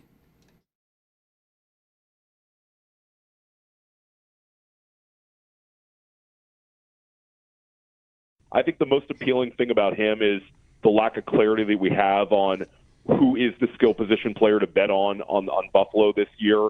And people will sort of go back to the James Cook, Josh Allen pairing worked really, really well last year in drafts. It's still going to probably be okay based on the range Cook's going in. I just think Cook is just an obvious regression candidate based on all the touchdown numbers. The touchdowns are the least static thing year to year. And if they want to work in multiple backs, it's going to be hard for him to sort of reach that level of scoring. Theo Gremminger echoing the sentiments of a lot of analysts when it comes to James Cook and that touchdown stat. Nobody's going to bet on 16 rushing touchdowns again. I mean, I think almost no one will. But half that's pretty good. Last year, he'd had 2, and the year before that, I think also 2. And if you'd said, how's 8? We would have all signed. Yeah. And he doubled that. I wonder about that. Like, we talked a lot, and we even talked with Theo about his usage and the contract and what it means moving forward. Now, they obviously used him a lot in tight last year, much more than they had the previous year, at least that the results certainly tell you that, but I think he was on the field more in those situations. I think someone else was doing that prior to last season. And frankly, when the year began, I thought Ray Davis would be that guy. Like, his first and goal at the 4, here's Ray Davis. And it wasn't. It was Cook often enough. So it's not like there's maybe not that much room for them to increase that, but that's a way that they could feel like if they feel they need to at all, if there's any pressure organizationally to validate the contract, let's keep him on the touchdown train. You know, at least he'll have that. If we're not using him more, let's make sure we're at least, you know, he looks like a guy who's in the end zone all the time, because he kind of is. So I wonder if that could mitigate the regression a little bit. But the thing is, I think they already used him a lot like that last year, so I don't know where the uptick would come from. But just saying, like, I think they'll probably at least keep doing that and keep feeding him there. Like, now that he's signed, it's not like they got to find out if Ray Davis can be their lead back. They have their lead back signed, so Ray Davis is, you know, where Ray Davis is. Right. I mean, last year, at least as the season started, Davis was brand new. He was an NFL rookie, so they probably would have been reticent to turn to him in those crucial kind of carries, but it never happened, and they never needed to because Cook was so efficient last year, and plus Allen. That could be different going forward. I tend to think, and then I'll think it or I'll say it in this case, and then I'll shut it down. But how the organizational incentives marry with the coach's priorities. And I just mean, like, here's before Cook had his contract. I even said this a couple days ago, but not that seriously. Like, well, if they're not going to pay him, and they want leverage in the offseason, you know what they could do? What you just said. Limit him. Put Davis in those situations. Right. Oh, you only had 5 touchdowns. You know, that's weak, buddy. Or you know, something likewise, you know, just to sort of cap his production if the team is so capable that they're able to sort of fool around like that. Again, it's sinister, and I'm not sure it would really be something that would happen. Right. And, you know, now what's the inverse of that? Play them. I mean, you've got years invested as well, but you also want to make it ideally look like the deal was worth it. And if you're taking them out, you know, more than last year for some reason, then people can ask those questions. But it really won't matter. You know, like this one is, there was a negotiation. The player had a big year. He thinks he's important. They think he's important. They figured out a compromise that pretty much makes sense. You know, like it's good for both parties, I think, ultimately. It's one of those kind of deals. And then everything else about his usage, about goal line, touchdown, score, it's all just sort of like, it's all ancillary. It's all not important to the analysis anymore because he's here. Like, it's done. Right. And now you're just going to get what you're going to get. So that's it, I guess. Cook usage or Cook's value, we've talked about it just constantly here. I wonder what Shakir's is. Thinking about, like, talking to Theo and thinking about fantasy gets me to, you just want there to be, sorry, Brandon Bean, you just want there to be somebody in that passing game that you can count on for real numbers, like whether that's touchdowns or 1,000 yards or what that is. I mean, Shakir led the way last year with 821 and 4, which is fine in fantasy if you start 3 receivers or 2 flexes or something like that. But, if you don't have like a super deep starting lineup, you're never going to start this guy. Like, it's just, it's not that lucrative. And, maybe you get that again. And I think probably the plan is to spread things out and not have they don't really have anybody that jumps out as being capable of dominating like that. They don't want it. It's by design. And I don't think they have it. Kincaid is somebody who, with Shakir out, if that even comes to fruition, like Shakir might not miss games himself. But right, he's already out of the walking boot, so I don't know. That seems like a positive sign, certainly not a negative one. But right, it doesn't mean he's imminently returning or anything. But still, there seemed to be reasonable optimism that he'd be there for Week 1. Kincaid was for me the guy who would be sort of next in line there to whether he's on the field more or just sort of like in the slot, in position to pick up some of the volume that Shakir would otherwise get. I mean, Kincaid, I've said many times, I think is pretty much capped here because of Shakir. And now he wouldn't be. Shakir has the high ankle sprain, and then Sean McDermott says recently, before the Giants game even, that what he's been told is he'd expect Shakir to be ready for Week 1. Not even the high ankle sprain anymore is so debilitating. Mason Taylor of the Jets. That was a blow for me because that's somebody I've been drafting a lot. Mason Taylor, son of Jason Taylor, rookie tight end. High ankle sprain. Rookie. Mm-hmm. It's already Justin Fields. It's already the Jets. Like, right. What is this? A month? Right. But he's already back. 1 week. Well, I'm really curious to see how one of the days when you were away recently, I spent a lot of time talking about the behind Shakir, like assuming Shakir is their leading receiver again, and I just don't see anyone ready to. I'm not even sure I see anyone ready to do what I was suggesting, even, which was like 60 catches and like 6 to 10 touchdowns. Like if you had to bet on a guy to emerge that's going to get you those numbers on this team. Like, who's it going to be? Is it Palmer? Is it Coleman? Is it Kincaid? Is it Elijah Moore? Those might have been the 4 choices I offered. I don't think I offered Curtis Samuel. And my bet would be on Coleman. I just feel like a second year in and talk about, now Kincaid certainly fits the bill too from a organizational motivation to make it work, right? I mean, they're both pass catchers. They're their top asset in the drafts that they were drafted in were used on them. So both guys, but Coleman really doesn't have anybody his way. Like, receiver is really wide open beyond Shakir as far as someone emerging. And I feel like even without the injury, he might have gotten close to that kind of production last year. So I think if he stays on the field, I feel like that's out there for him. I spent some time talking to Sal about him, and Sal makes a point about he feels he's noticing him be more, what's the word he used? Intentional in his route running, which is more detailed, trying to create room, just using his feet more conscientiously. I just think there's an opportunity there. And like Coleman would be my bet for a guy to come through for this team beyond Shakir. Kincaid, like you say, is, the slot. There's Knox here. And I'm just worried about his legs. I don't know. I mean, anybody can get hurt, but I'm nervous about Kincaid moving forward a little bit. I get it.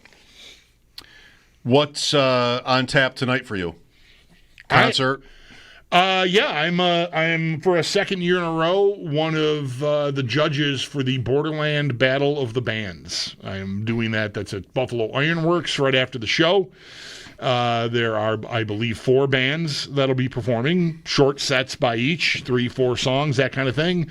And myself, our old buddy Andrew Peters, who's been gone from WGR for quite a long time, and Bentley. She used to be in the building. She's with, I think, at Public Radio now.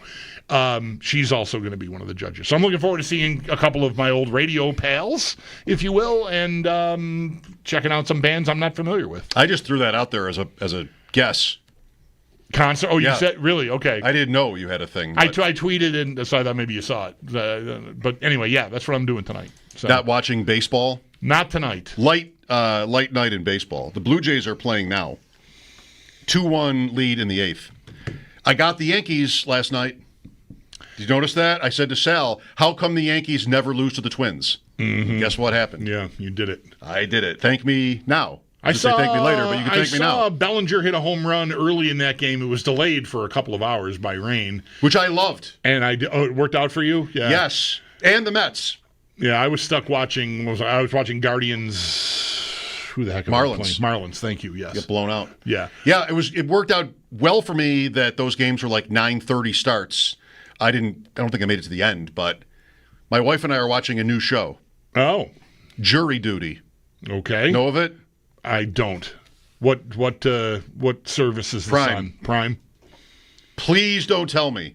All right? We just started 2 episodes. Please don't tell me how this ends. The show is, it's, a guy is going for jury duty. Everybody else on the scene, everybody else is an actor. And the guy doesn't know it. Okay. Including a famous actor, James Marsden, who is in Marvel movies. I know that name, yeah. Sonic.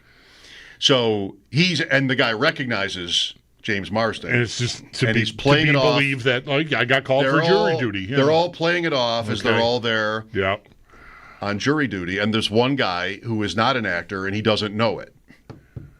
And that when we started last night, it was funny. 2 episodes in, I kind of as long as she wanted to go, I would go last night. If she wanted to stay up all night watching this show, I would have. But, that wasn't going to happen. So, didn't get very far. But next time, I texted Trista. Because Trista always wants to know what we're watching. Mm-hmm. And I was excited to actually be watching something. I'm glad we're not talking to her at this time of the year because I'm not watching anything. Well, right now. It's just not a time of the year where I'm watching anything. I'll get back to it when the weather turns again, and I'm in the basement on the bike in the mornings. So that's my TV time. Otherwise, I'm ADP chasing. Sure, of course. So I hope that this guy, it would make sense for the plot of the show. I mean, who am I to say? But if they elect him the foreman of the jury, well, I can tell you. I'll tell you during the break whether that happened. Okay. Because I don't want to say anything. Because I don't want anybody to tell me anything. Yep, gotcha. Yeah, Jury Duty on Amazon.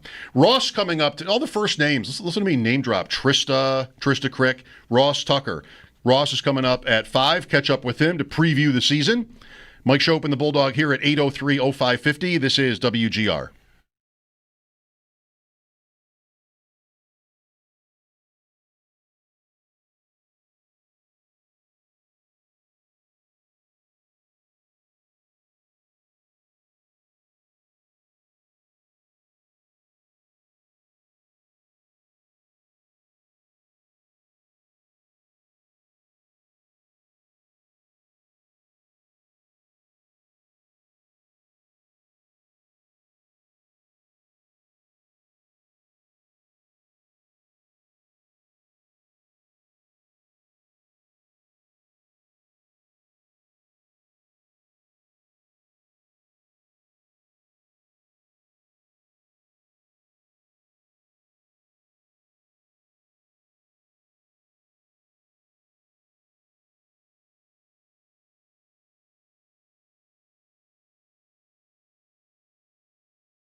I think this came up yesterday.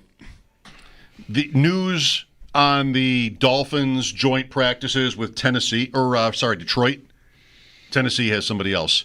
Atlanta. Okay. Miami and Detroit are together. And everything I read about those practices where the Dolphins are just not in the Lions League at all. They couldn't cover Amon-Ra St. Brown at all, it seemed yesterday. Couldn't do anything. The vibes on the Dolphins keep getting worse. Vibes or reports or expectations. It just seems like it's going downhill from an offseason when, how good was it ever? Before they traded Jalen Ramsey, before the draft, people were like, you're a voice of this, not looking good for Miami. And again, it seems that more and more people are on board with that. At FanDuel, I'll give FanDuel the win on this one. Click on any team, and their win totals that you can bet, it's almost any conceivable number. From 3.5 to 12.5, you can bet Miami. Okay. Any specific number. Right. How low would you go?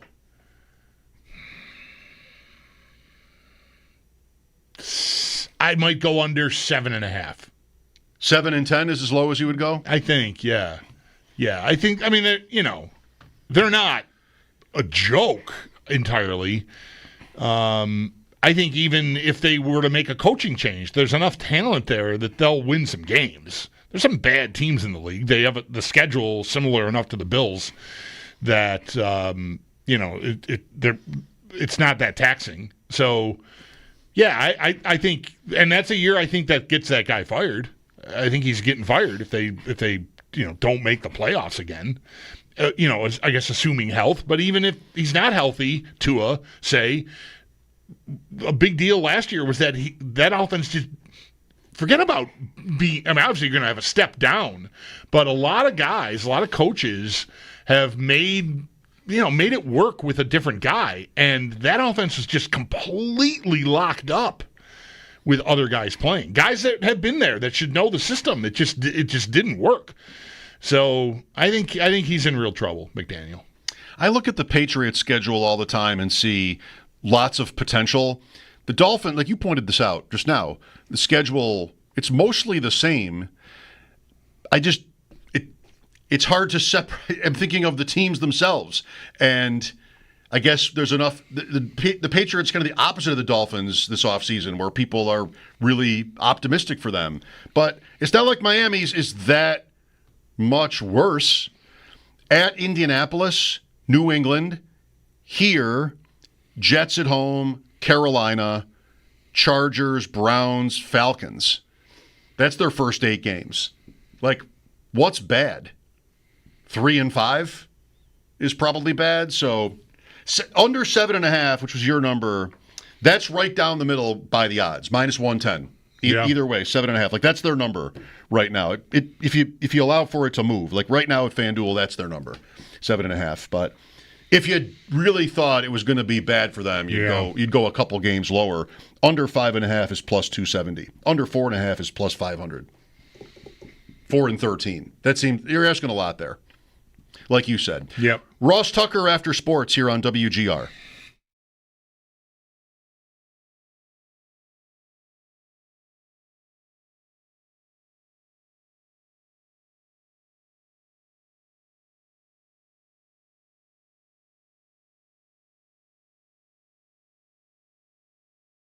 Folks, Bulldog here. Let's talk about something important.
I bet. It's more than 10 years ago.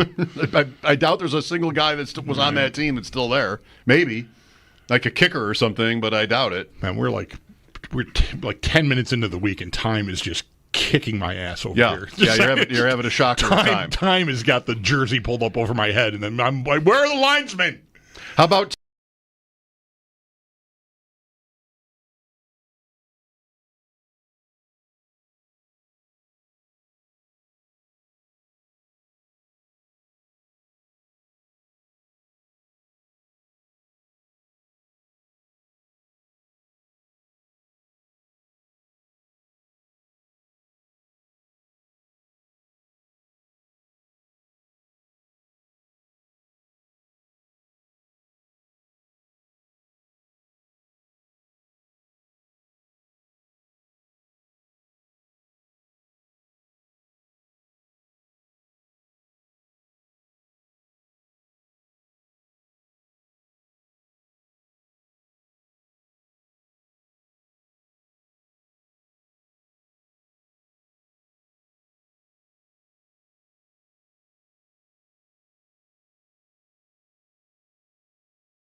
"1,000 people are watching it at one time. 8 people have clicked the like button."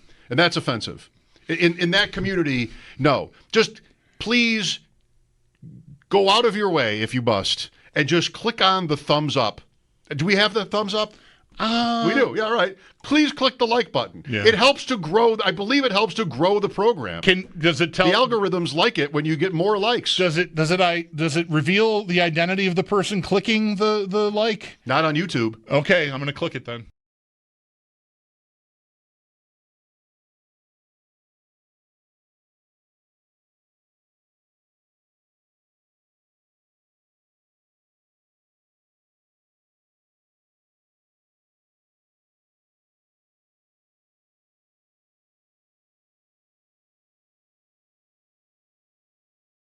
Travel day today for the Buffalo Bills. They'll be back in action tomorrow as they have a joint practice with the Chicago Bears ahead of the game on Sunday. For that game Sunday, we do know the Bears are going to be playing their starters, but no word yet on if the Bills will be doing so as well. Ahead of practice tomorrow, the Bills also announced that they have signed edge rusher Nelson Caesar, and to do that, they have waived wide receiver Jalen Virgil and edge rusher Justin Hollins. Buffalo Broadcasting Hall of Famer Art Wander died last night at the age of 98. Wander worked across the country in a number of roles in media, including right here at WGR in the 1990s, before eventually going to Empire. For more on this, we do have a piece up at our website, WGR550.com, and on our sister station, WBEN.com. Chiefs wide receiver Rashee Rice, he's expected to have his disciplinary hearing with the NFL on Tuesday, September 30th. That would signal he is not going to be suspended to start the season following his role in a multi-car crash in Dallas during the 2024 offseason. And Browns rookie running back Quinshon Judkins will not face any formal charges from the alleged domestic violence incident in South Florida. That per multiple reports. Prosecutors have declined to move forward with the case, and Judkins is expected to rejoin the team. Blue Jays up 2-1 against the Cubs. That game is in the 8th. Then at 6:35, the Bisons, they are home against Lehigh Valley. George Springer batting second in tonight's lineup as he begins his rehab assignment after suffering concussion earlier this month. That's Paddock Chevrolet Sports Update. Paddock Chevrolet celebrating 90 years of being your hometown dealership. I'm Zach Jones for WGR Sports Radio 550.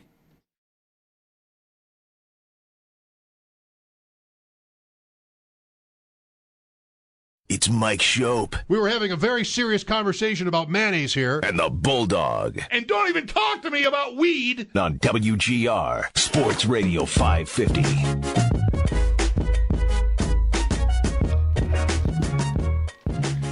What did you think, by the way, of my, to be generous, half-baked Rashee Rice theory? I thought, your theory, I thought you undid your own theory. I did. I right? feel like I did, yeah. So I felt like what you were doing was maybe cautioning people who believe that the league is trying to help the Chiefs that that doesn't really make sense. I'm not sure it's helping the Chiefs.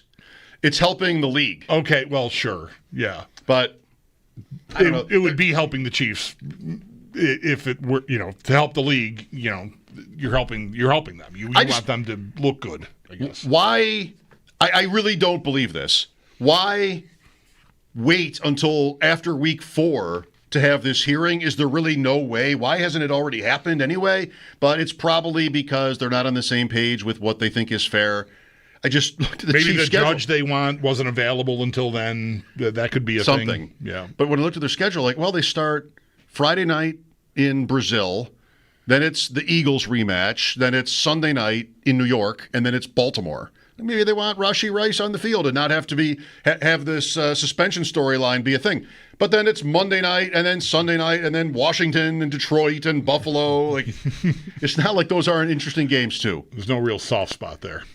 With us now on the West Her hotline is Ross Tucker. I'm sure gearing up for another exciting NFL season. Ross has been in the booth for the Eagles preseason. And what else, Ross? What have you been doing these last 6 months? Yeah, man. Always, the Ross Tucker football podcast and yes, the Even Money betting podcast, those never stop. College draft podcast. So once you're in the podcast game, you're in it, and that's a year-round thing. Right. And to be honest with you, I don't know how the guys do it that aren't in it, because what it does is it forces me to really follow the league very closely year-round. And, there are times where I'll hear guys calling games during the season, and you can tell that they really prepped that week and that, they know those teams pretty well.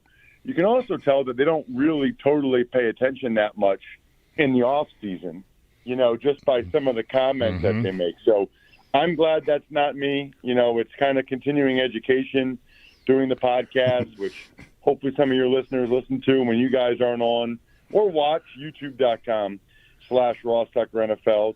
Had some good trips, a lot of Jersey Shore time, which is a personal favorite of mine. A lot of skiing, as you guys know. I got to go from skiing to Jersey Shore and enjoy it. Now I'm ready to roll. Very, very excited. I already got one game under my belt and a lot more to go.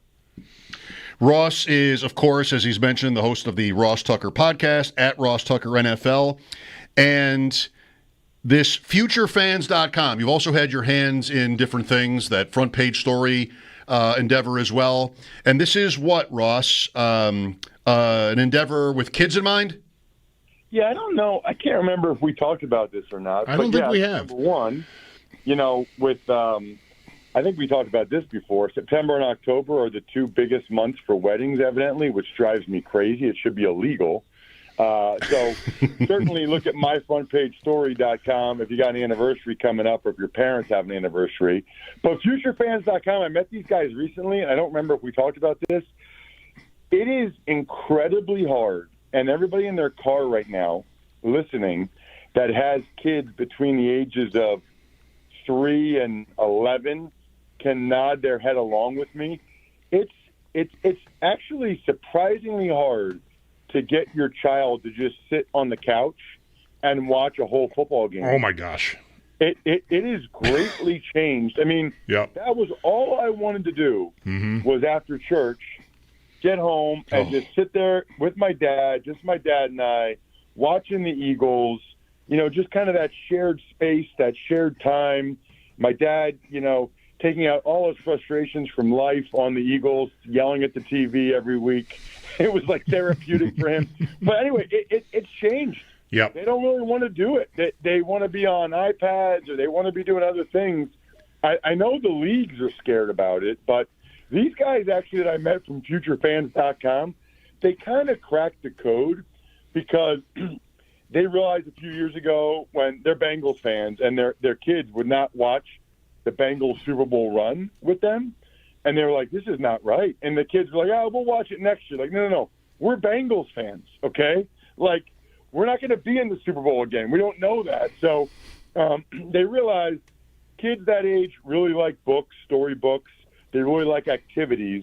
So they kind of combine those two things to get kids to actually understand. Because I think once they really understand how football works, they're a lot more invested. They're a lot more into it. So if you have kids and you're listening, or nieces, nephews, grandkids, whatever, go to futurefans.com. I think it's $60.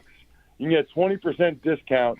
It'll be like you're giving a gift to your kid, but it's really a gift to yourself. I mean, you're trying to give a gift to yourself of quality time with a child in your life for years to come, because the Bills are good. Like, the Bills are really good, and now it might be the best time that a Bills fan will have for the next 30 years, like the next 5 years or whatever. So you need to get them hooked now while the Bills are so good. It's called futurefans.com. Out of sight. Speaking of the Bills, Ross, what's your feeling on them as they head into yet another season as a heavy favorite to win their division for what would end up being a 6th consecutive season if they do it? They're one of the top favorites for the Super Bowl, so it's kind of, business as usual. Pretty much since we've been doing this together, the Bills have been at or close to that level going into seasons, and here comes another one. Do you see a different outcome for them? Do you see anything different than what we've seen the last 3, 4, 5 years? Yeah, I mean, as you're talking, I'm thinking it's deja vu all over again. It's Groundhog Day, but yeah, I don't feel very differently, other than I do think they made a concerted effort to beef up the defensive line and to have more depth there with Hoyt and Ogunjobi and TJ Sanders and Bosa. And I think they recognized how critical that is in terms of closing out games late. The only other thing I would say is that, the law of averages suggests they're going to beat the Chiefs in the playoffs one of these years. The issue is they could very easily lose to the Ravens either the week before or the week after. Right. Everything. I go on in Baltimore sometimes too. Sorry, guys, I cheat on you. And everything Bills fans feel, everything Bills fans think, Ravens fans feel the exact same, and they're both in the exact same boat. They have not been able to get over the Chiefs hump. Perhaps the Super Bowl, made the Chiefs a little mortal with the way the Eagles beat them up. I got to be honest with you, I think the Chiefs are going to be better this year. I think people lose sight of the fact they were really bad at left tackle last year. This Josh Simmons, who they took in the first round, looks awesome so far. And they didn't really have any games where it was Rashee Rice and Xavier Worthy and Hollywood Brown at the same time. I've heard from multiple people that are very much in the know that this is the best Travis Kelce's looked in a couple years. And so, that Super Bowl loss really seemed to fuel those guys. So I would say the law of averages is on the Bills side, that there'd be, the Chiefs can't win all these games when they go head-to-head in their close games. The flip side is I think it's very possible that the Chiefs are better this year than they were last year. You think that too, don't you? Yeah, I'm sort of bracing for, we can't bet the MVP here in New York State for whatever reason, Ross. I feel like Mahomes, like a 5,000-yard, 40-touchdown season, like all the noise about their offense not being what it was.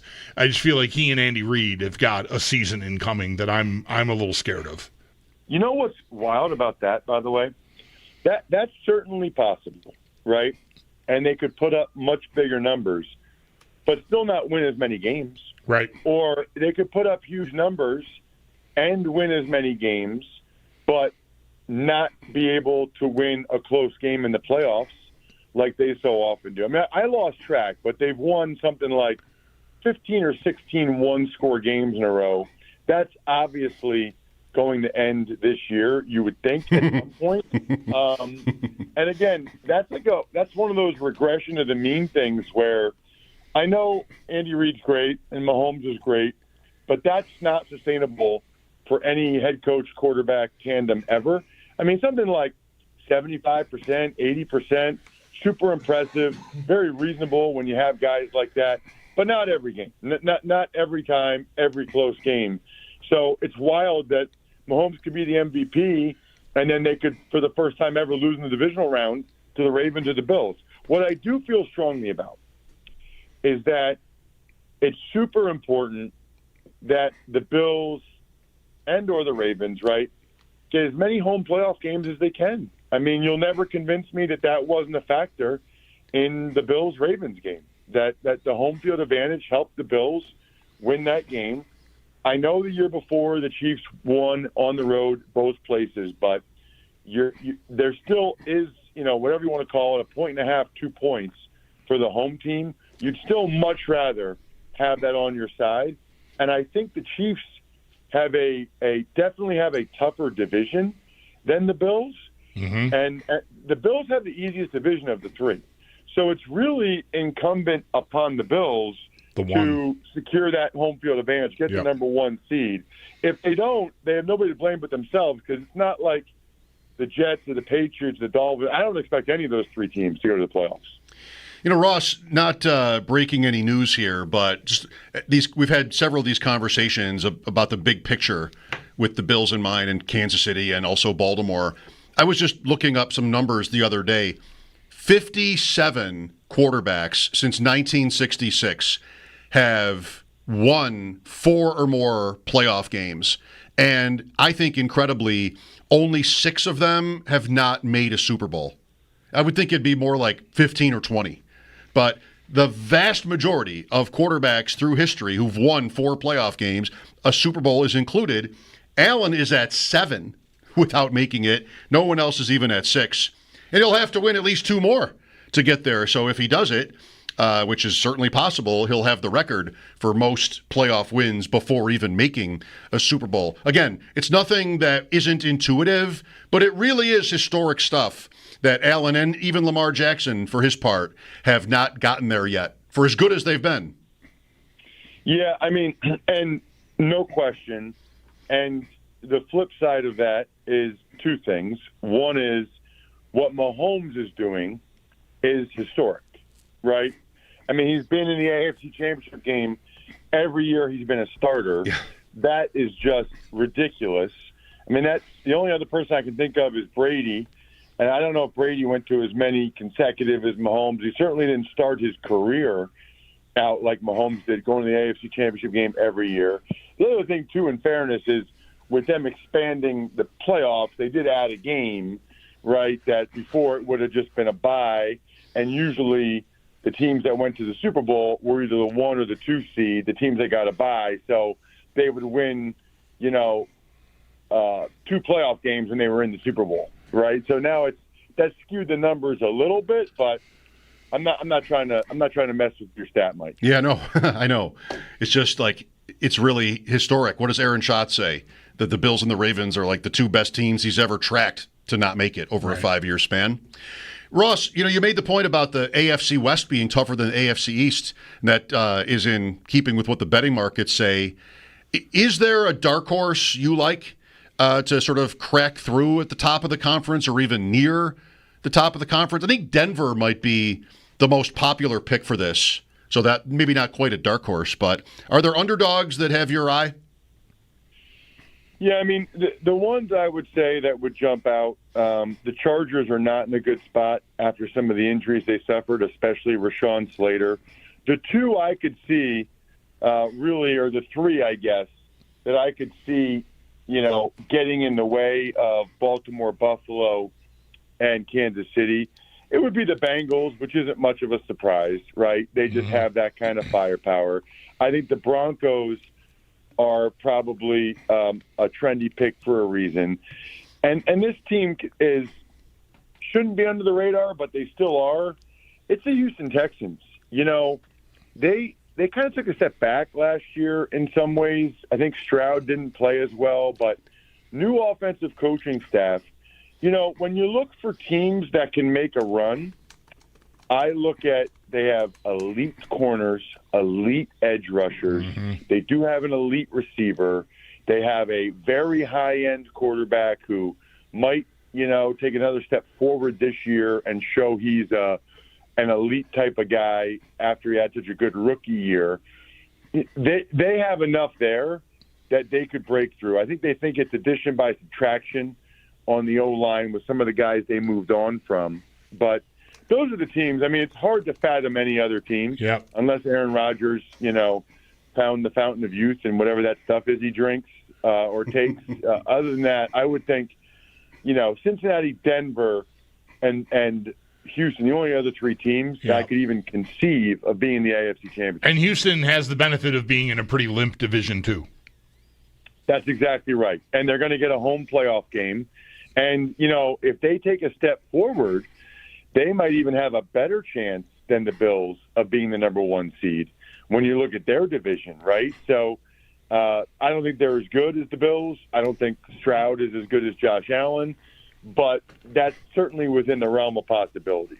I remember thinking about Jacksonville for this 2 years ago. I think I missed on that pick. Yeah, I think so too. Being able to dominate a weak division and get the one. I'm a little interested in them this year. The new coach, Ross. We'll see. I mean, there's maybe a lot that has to go right there, but I mean, Trevor Lawrence has got a lot of talent. It's, maybe that's a team that could come from the back. Yeah, I don't. You know what's interesting about that? I don't think he has as much talent as maybe we think he does. He was number one quarterback in high school for so long. Then he goes to Clemson and they win the national championship as a true freshman. And one thing I've noticed in media, it's that, once a narrative has been built, it really takes a lot to get away from that. And, that's how NFL front offices are sometimes, which I tell those guys, you got to be more open, right? Like, they're so eager to put somebody in a box. Oh, this guy's a swing inside guy. This guy's like a number 4 receiver and special teamer. Players get better. Players get worse. That's a real thing. And I think we have this, I think, to your point, Bulldog, I think Trevor Lawrence has a good arm. I don't think he has an elite arm. I don't think he's has one of the 10 strongest arms in the NFL. I mean, maybe he's like at 9 or 10. Then you look at, as a runner, he's not one of the 10 best running quarterbacks. I mean, I think he has a chance to be a nice quarterback. But, he's not Josh Allen, right? Like, if Josh Allen and Trevor Lawrence were next to each other, Josh Allen is significantly better than Trevor Lawrence in every category. He's bigger. He's a better runner for speed. He's a better runner for power. He's got a much stronger arm. I think Trevor Lawrence can be a good NFL quarterback. I just don't think I'm not sure he's as talented as we thought based on his pedigree. And it just takes us a while to kind of take a step back. I mean, he's been playing for like 5 years now, and he's really not that great. He's average. He's an average starting quarterback in the NFL, and that's fine, but he'll never be a top 5 guy, and I have my doubts if he'll ever be top 10. Ross, it's great to talk to you again. One more, quickly. Philadelphia. Chances to repeat, so dominant by the end of last year. Everybody called it the best roster in the league. Do they strike you as having as good a chance, say, of winning back-to-back as the Chiefs have had in recent years? Better? I would say maybe even better, just because I don't think the NFC necessarily has the high-end teams that the AFC does. If the Eagles had to go through Baltimore, Buffalo, and Kansas City, that would be a little bit tougher. But you look at the NFC, Detroit might have taken a step back. The Rams, Stafford's having some issues. I don't think that the Commanders are at the Eagles level. The biggest thing for the Eagles is really just health. Because as we've noticed, when you play in the mid-February, you can get more banged up the next year. The Eagles have been unusually healthy the last couple seasons, and it's kind of already started, right? I mean, Landon Dickerson got hurt. They're calling it week to week. We'll see how long he's out. They try to do a really good job of keeping their guys healthy, but, there's a reason why all those guys for the Niners got hurt last year. So that's probably the biggest thing for the Eagles is just those guys staying healthy, and they're super young on defense. They have 3 legitimate starting jobs available. Maybe that helps them down the stretch, that they are so young and that maybe those guys will be fresh and healthy. But, yeah, I'd say they have about as good a chance as they had last year, which is to say I'd be shocked if they don't win the division, if they're not in the playoffs, if they're not in the mix. And then, the Rams could have gotten them last year, so they could lose a close game. But clearly they are and they should be the favorite in the NFC. I'm sure we'll see you up here at some point. I don't know if you know when, but as you may be aware, I'm sure you are, there's a fancy new stadium across the street from the stadium now. Yeah, I think it's a little bit embarrassing how many people are calling it, the house that Ross Tucker built. Yes. I mean, I only started 18 games in 2003, 2004. I mean, to tie a direct line to those games at right guard, center, and left guard to a whole new stadium is humbling, to be honest with you. But no, I'm looking forward to it. I definitely, so CBS announced the first 3 weeks for me, and I do not have a Bills game. I do have a radio game. I don't know if Wes will. I do have a radio game. The radio games are Sunday, Thursday, Mondays. I don't know if Westwood One wants to wait to announce who's broadcasting what game, but you guys can do the math. I'll be up there in September and looking forward to seeing you guys. All right, very good deal. Yeah, and if you get an event together like you did last year with your buddies from Labatt, let us know because we'll help you. I would love that because I love Labatt. I am convinced it is by far the best tasting light beer ever, and I will do a taste test against anyone. Labatt Blue Light against any other beer you want to put up against it. Blind taste test. It has more flavor than that light beer. Wow, what a claim. Very good. Thank you, Ross. See you soon. All right, later, dudes. Miami then, week 3, Thursday night. That's what that sounds like, yeah. I'm going to that game. You are? I'm going to go to that game, yeah. I think we're going to be, there's going to be certain games we're doing like a tailgate pregame thing for that'll be whatever, on site, and that's a night game. So we're going to be there anyway, and Owen and I are going to go to that game. All right. That's what that looks like. Let me put that in my calendar. Yeah. Excited. He and I have not ever been to it. We went to a preseason game one time. E.J. Manuel's first preseason game, I think it was, against Pittsburgh in 2013. And then he and his brother and my wife and a friend went to a game when they were really little. And he's gone to games with friends, but he and I have not gone to a game. I'm thinking more and more about it being the last year out there. I mean, I don't consider myself, since even going back to when I started at this, that fan that I was before, right? Where I would make every effort to do as much last year at the stadium as possible. But I'm feeling it. That was the impetus when I found out we were going to be there. I was like, I got to do this. I'll really regret it. If we're there that day and I have not arranged to go to the game, I would feel like an idiot sitting there doing the pregame show with you because I'll definitely be feeling it. I haven't been to a game as a fan since the 2000 opener. Titans? Yeah. Yeah, we started working together and then we started going and I just haven't been to a game as a fan since then. That's a long time. That's 25 years. It is. If you do the math on that, carry the 1. That's a quarter century. That's a long time. Lines open, the Bills season, James Cook's contract, all of it, 803-0550. The last year of the stadium is always worth talking about, how you plan to celebrate it. Mike Schopp and the Bulldog here. We'll be right back. This is WGR.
Plenty of legal news in the NFL today. We'll get to that here in just a moment. But for the Bills, it's travel day as they'll be taking on the Chicago Bears this Sunday. They'll have a joint practice in Chicago tomorrow. The Bears, they're going to be playing their starters for the game this Sunday. No word yet for the Bills. And the team also announced today they are signing edge rusher Nelson Caesar and have waived wide receiver Jalen Virgil and edge Justin Hollins. Now to the legal news around the NFL. Chiefs wide receiver Rashee Rice, he's expected to have his disciplinary hearing with the NFL on Tuesday, September 30th. This would signal he will not be suspended to start the season following his role in a multi-car crash in Dallas during the 2024 offseason. Browns rookie running back Quinyon Judkins will not face any formal charges from the alleged domestic violence incident in South Florida. That's per multiple reports. Prosecutors have declined to move forward with the case. And then coming down in just the last 25 minutes or so, the sexual assault case against former Texas wide receiver Isaiah Bond has been no-biled, and he will not face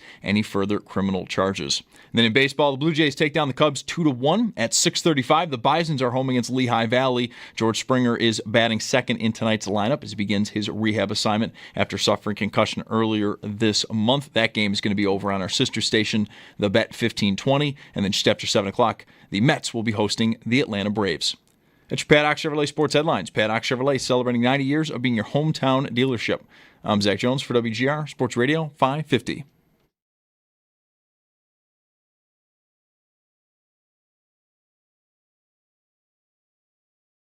Max being out is a little bit of a setback for him, for us subsequently, but excited to get him back when he's able to come back. And then with Hoyt and Okunjobi both being suspended, that's something we're going to have to deal with as well. But outside of that, there's good additions to our team, and there's multiple names. The guys we drafted up front with Landon and TJ and Dion, and excited about those guys and some other players as well. So you've heard me say before, you win up front, and if you want to be a really strong defense, it starts up front. And so we've got some young players that we're trying to groom, and they need all the reps that they can get.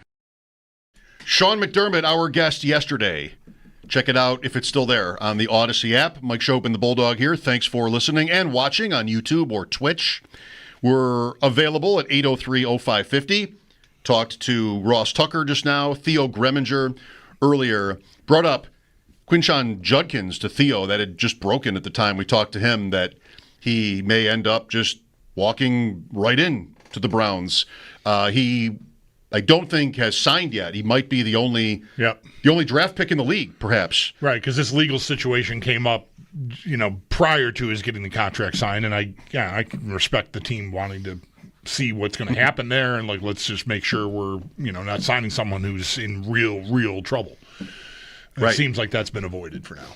Yeah, I mean, fantasy, he was a 6th or 7th round pick. He was kind of going near where Henderson would go. I mean, similar in that they're both rookies from the same backfield. Mm-hmm. New England might have better prospects, but they also have Ramondre Stevenson.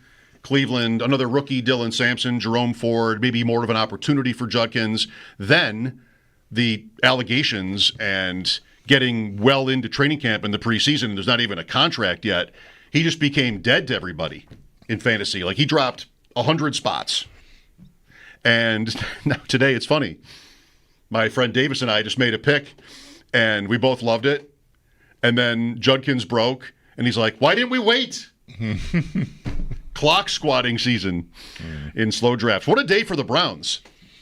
They might get Judkins in now, and they've also added Isaiah Bond, the receiver who was nowhere with his stuff, and now is going to Cleveland. So Browns just doubling down on these guys. They're not daunted, Bulldog, by these off the field allegations. I guess not. I didn't know Isaiah Bond. I didn't know there was a thing there. What do you know? Sexual assault allegations. Yeah. But he also had, was he the guy at the combine that said he was going to run the record time and then didn't? That was 100% him, yes. Yeah, he said he was going to run like a 4.2 or something. Yeah, he was going to set the record, yeah. And then he still, he might have run a 4.39 or something. He ran a good time, but nobody was impressed. There was no record, right? No record. Right. So, yeah, he's interesting. His one of his receiving mates from Texas is getting a lot of love up in Green Bay, and that's Matthew Golden, who was my favorite of that whole class of guys. It seems like that's going pretty well. Like maybe the way it's reading, I might want to guess that for a team that is. I don't think they have hats with everybody eats or everyone eats on them in Green Bay. But, basically they've had this fleet of guys that are all pretty interchangeable, right? That's the story. I feel like maybe there's an opportunity there for Golden. He seems to be getting rave reviews, it seems. The hands. Somebody even today, I think, said, literally, I've watched every minute of every practice here. I just saw him drop the ball for the first time. Now, I don't know if this person was saying I've watched every single rep that Golden has taken, right? But so I don't know if it's exactly that, but the guy's been super reliable in camp, hands-wise. So that's. You don't think they have everybody eats T-shirts in Green Bay with like a cheese theme?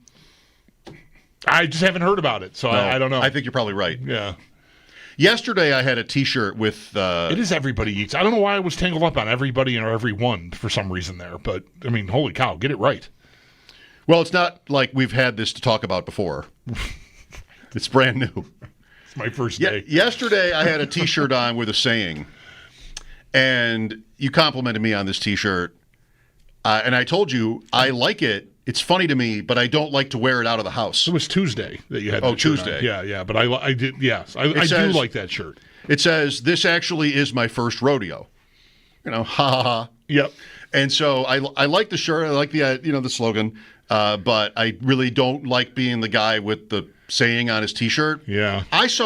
This is just everybody eats whatever. Like you see these T-shirts all the time, and you're just sort of inclined to sort of look at them and read them. And sometimes it could take an hour. I was driving in the Falls recently, very slowly, approaching the bridge, and a guy gets out of a van or something, so he steps out onto the street, headed to the trunk of his van, and it looked like it might have been the Gettysburg Address on his. Maybe it was. I guess if it is the Gettysburg Address, that's okay because that's not even that long. Even that's sort of it's a famous document. But if you're asking me to sort of read your T-shirt about like how you're the cool dad and there's a lot there, you just got 50 things.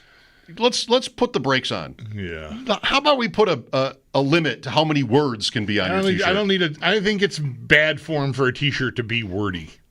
Isn't it? I agree with that. A little That's what wordy. I'm saying. Yeah. Tone it down. I have two shirts that are the same shirts. I wasn't sure I was going to keep them both when I ordered them, but they were from an artist that I really like, a singer-songwriter, and it's lyrics of one of his songs. It says, "You and me, babe, we're the dangerous ones." And it's in this font that's hard to read, and it's kind of small. One of them's black, one of them's gray. The writing is like a dark red. It doesn't really pop. And whenever I wear one of those shirts, someone inevitably will. What is your and like sort of? Yeah, you have to squint. And I just think like I didn't want any of this. Like I like the shirts there that really light. Like T-shirts aren't exactly like heavy cotton anymore. They're like that lighter. They're really comfortable. They hide my man boobs. Like they're good shirts. But I feel like a dork wearing a shirt that people can't like. You're compelled to want to know what's on it if you're paying any attention, and then you can't. And like, what does that say on there? Like, yeah, what am I doing here? Plus, I like to wear like a visor or a hat, and I don't want to have like a whole big essay on my shirt and a logo. I mean, I prefer. I don't have it working for me today. I prefer the plain shirt with the logo on the cap. So that's just me. And never double up. Never two logos at once. Right? We've established that. We've all come to agreement on that, I hope. Never two logos at once. Sure, it's happened. I've Sports done it. logos. I've done it, but yeah, I try not to do that. Yeah, that's good. Make the effort, at least. Yeah. It's rare that it happens, but I know it's happened recently. I think in here one day you even called me on it. I think I don't know what. I might have been wearing a Sioux Greyhounds T-shirt that I don't think of as like sport. It's just it's just a long sleeve, comfortable gray shirt that's in my closet. I don't think of it as like I'm repping my team because they're not my team. They drafted my kid friggin' 8 or 10 years ago, whatever it was. And so I have the shirt, and I think I might have had a Bills hat on or something. And you rightly laid me out on that. I mean, I deserved it. I didn't even realize it. Like when you said it, I was like, oh, I didn't even know. Like this shirt to me wasn't a sports logo shirt, but of course it is. You just want to, Yeah, no, you got to keep me in line. I want to. Yeah, I didn't. It was lazy. A couple of days ago, I mentioned the work Andy Provin, a friend of mine, did compiling highlights from all the years of the stadium, one for every game. I'll give you my latest reports on this work by Andy when we come back. Mike Schopp and the Bulldog, WGR.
Quick on baseball, the Jays beat the Cubs today 2-1 on a 2-run Vladimir Guerrero Jr. home run in the 7th. You got that one up. Guerrero has become this, I mean, he's great, but it's line drives all over the place, and he's not, I don't mean this as a criticism, he's not become like the power source that maybe one had envisioned, but he's a great hitter. He's, disciplined, and just every time I watch him, he's just hitting the ball 105 miles an hour, to left center. But today he got one up, and it was enough to win the game 2-1 over the Cubs. George Springer, his Blue Jays teammate, is with the Bisons tonight. It's been a fun week for baseball fans here that like it when there are big names on the field. We had Aaron Nola pitching against the Bisons earlier in the week. Now he's going up to Philadelphia. Alek Manoah pitched maybe yesterday. Springer tonight. Shane Bieber tomorrow. And tonight, for the Bisons, it's the Jays' number one prospect. I'm not sure on the pronunciation. I'll go with Trey Yesavage, pitching for the Bisons. Number one prospect in the Toronto system. I remembered last night, I was texting with Eric Wood about the Reds because he caught that I had a Reds visor on yesterday on the stream. And I remembered that I have a Reds, wait for it, World Series bet. Come on, really? Yes. So I have, once, it was from June. I don't remember it. I had a moment in June where I'm like, you know what, the Reds for the World Series. And they're in it.